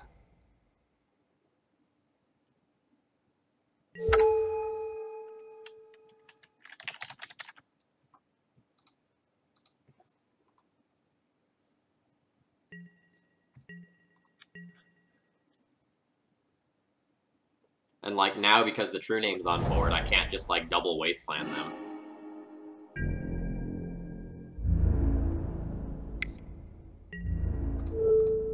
In before opponent just has, like, a second fucking Deathrite Shaman that does, like, literal everything this game.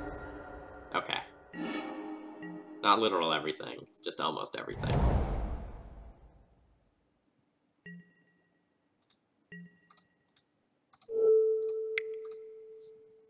Like, red-white taxes and mono-white taxes are entirely different decks, right? They share the same shell, but they hedge against completely different things. So, like, it will be a strategic choice forever which one of those you choose to play.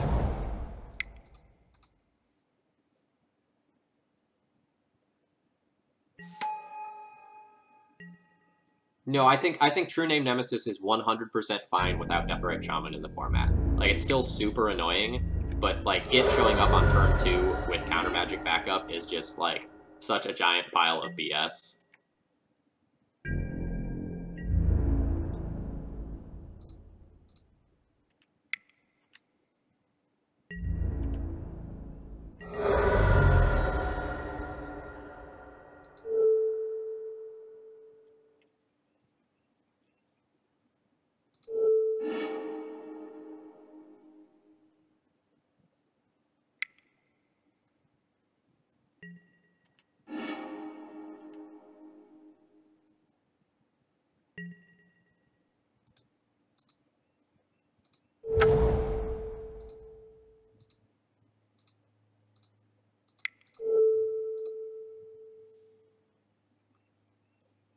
Brightling is a new card from Battle Bond. It essentially lets you play something that effectively has lifelink and can get really big and get under Ensnaring Bridge. It's a very good card.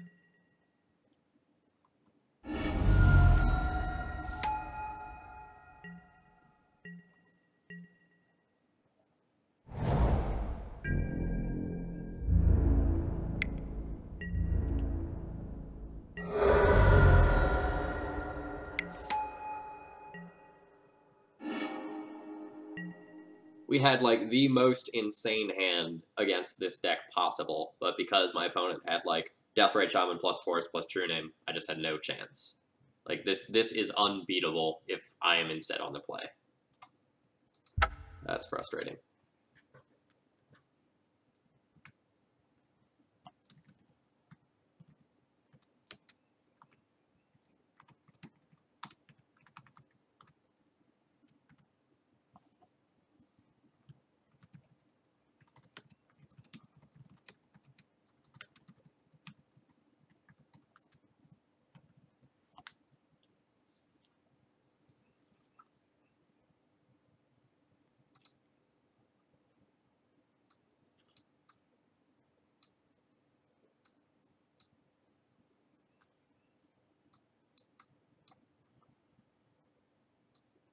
So I don't want Revokers.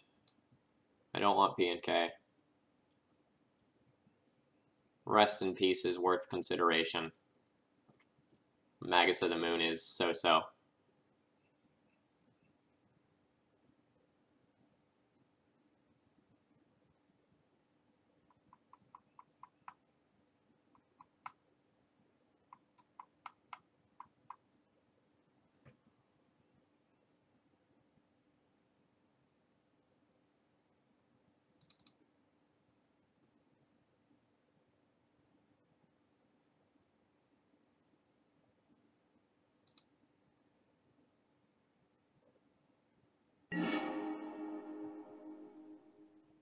Yes, Rat Poison. I played Brightling at SCG Con, and it was absolutely insane.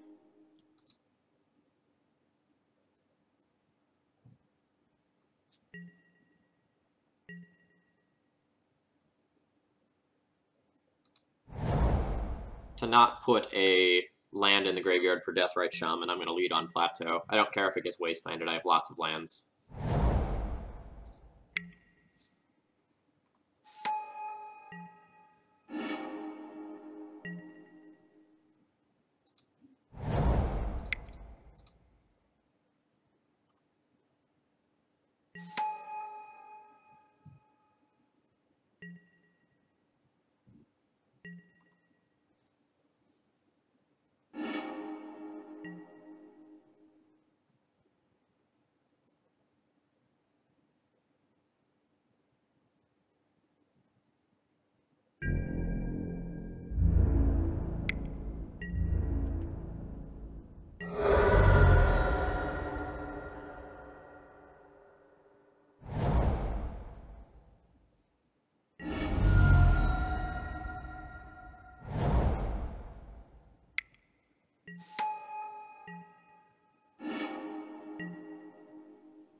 I'm getting Sword of Fire and Ice in case they, like, also just have, like, land True Name Nemesis and are completely devoid of spells.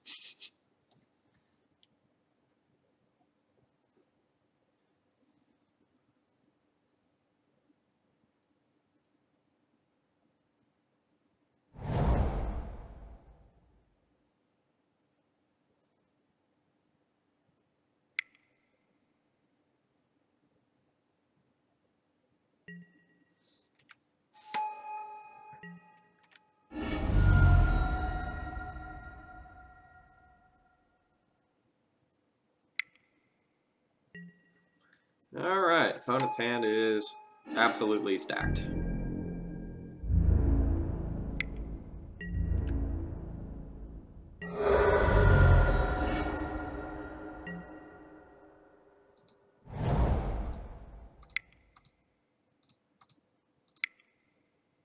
Force of Will blue card, too?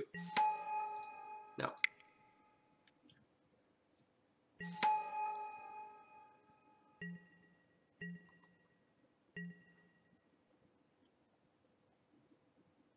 So essentially, if my opponent doesn't have Lightning Bolt, I'm going to murder the ever-loving crap out of them.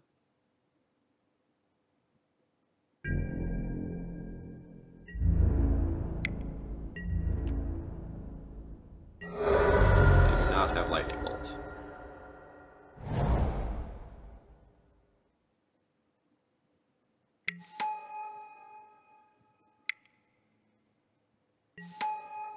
Good God.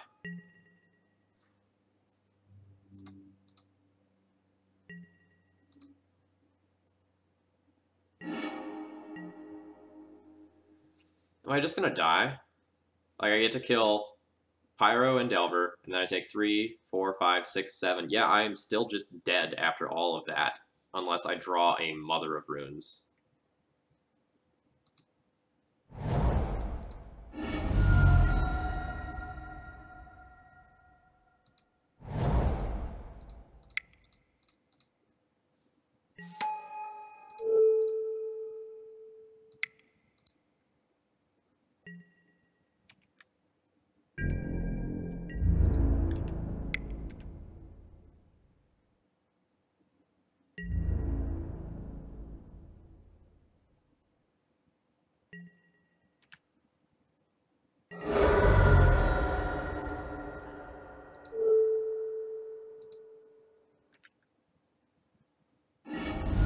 Thank God. There is justice in the world.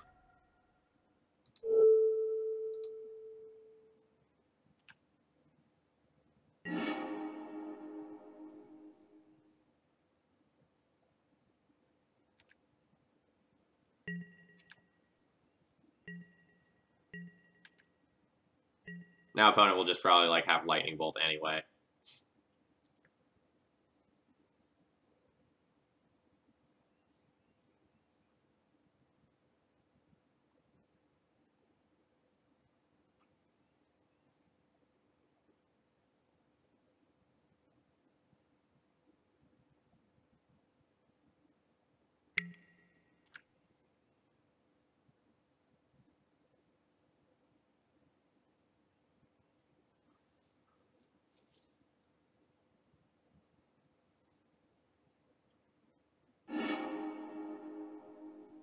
Opponent did not shuffle. That can't be good for me.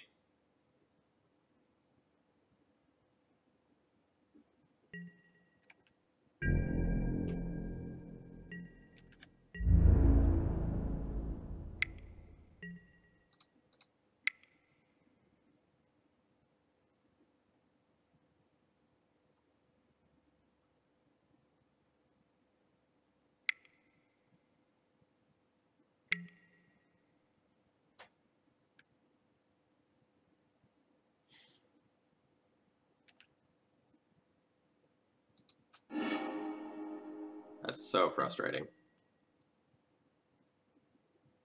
Or is it?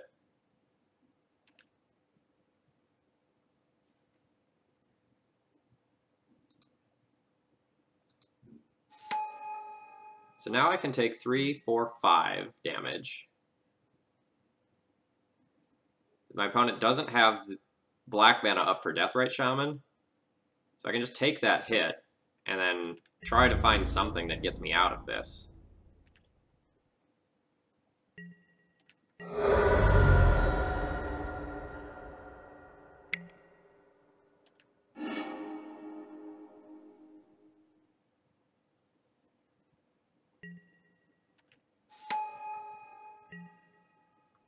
Perfect. So now I don't get, like, another draw off the sword. My opponent just gets to chump block.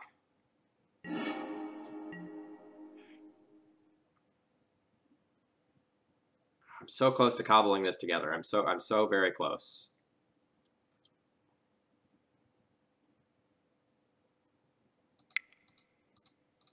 So it has to start with, I guess, like Flicker Wisp, Flicker Deathrite Shaman, equip Sword to Mom, hit in.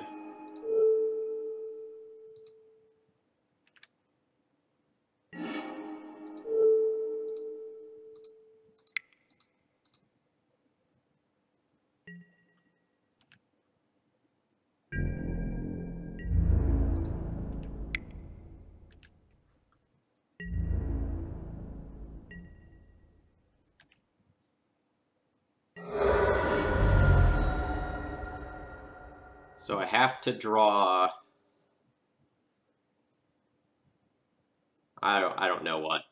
Like, I can draw a Revoker, revoke the Deathrite Shamans, the True Name kills me. I can draw Swords to Plowshares, Swords to Plowshares, my Flicker Wisp, go up to 5. And I still die.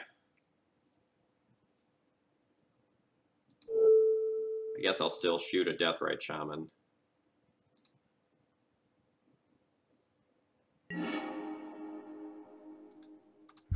That was frustrating.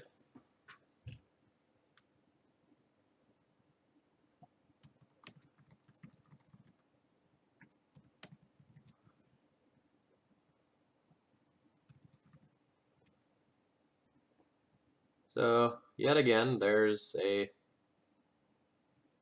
wonderful case for the frustration that is associated with having Deathrite Shaman in this format.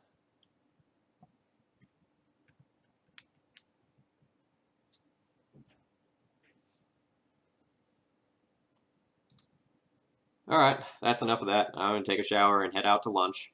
I might try to squeeze in the last game of this league later today at some point. Otherwise, I'm starting, like, serious moving tomorrow.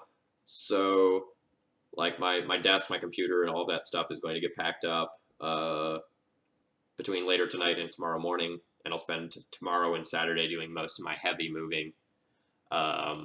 Next stream, unless I squeeze in another today, will probably be on Monday.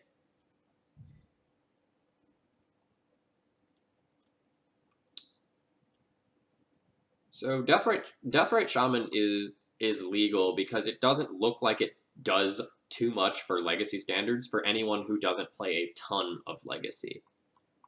But, like, when you start playing a lot of Legacy, you just realize that if your opponent is on the play and goes turn 1 Deathrite Shaman, you just lose those games so many times. Because if you don't check it, they just get to go, like, turn 2 Lily, turn 2 True Name. Or they get to go, like, turn 2 Young Pyromancer, 1 mana, answer your play. And, like, you never get to get ahead on board when your opponent leads on Deathrite. And if your opponent leads on Deathrite and you answer it on turn 1, you've used your removal spell in hand on that, and then your opponent's better turn 2 or turn 3 play then doesn't get answered. So it's super frustrating. But that's enough of that. All right, I'm going to go ahead and call it quits here for the day. Thank you to those of you who subscribed or followed today. I appreciate your support. I have some follower goals now below the stream for my next set because I'm getting close to the Nick Fit streams. If you have any feedback on those or other ideas for what those could be, those aren't locked in stone yet. I didn't get too many ideas from subs, so I will go ahead and, like, take some feedback on those. But I think I've got a pretty good assortment up there. So I'm going to go ahead and call it here. I'll see you all later, and thank you for your support, as always.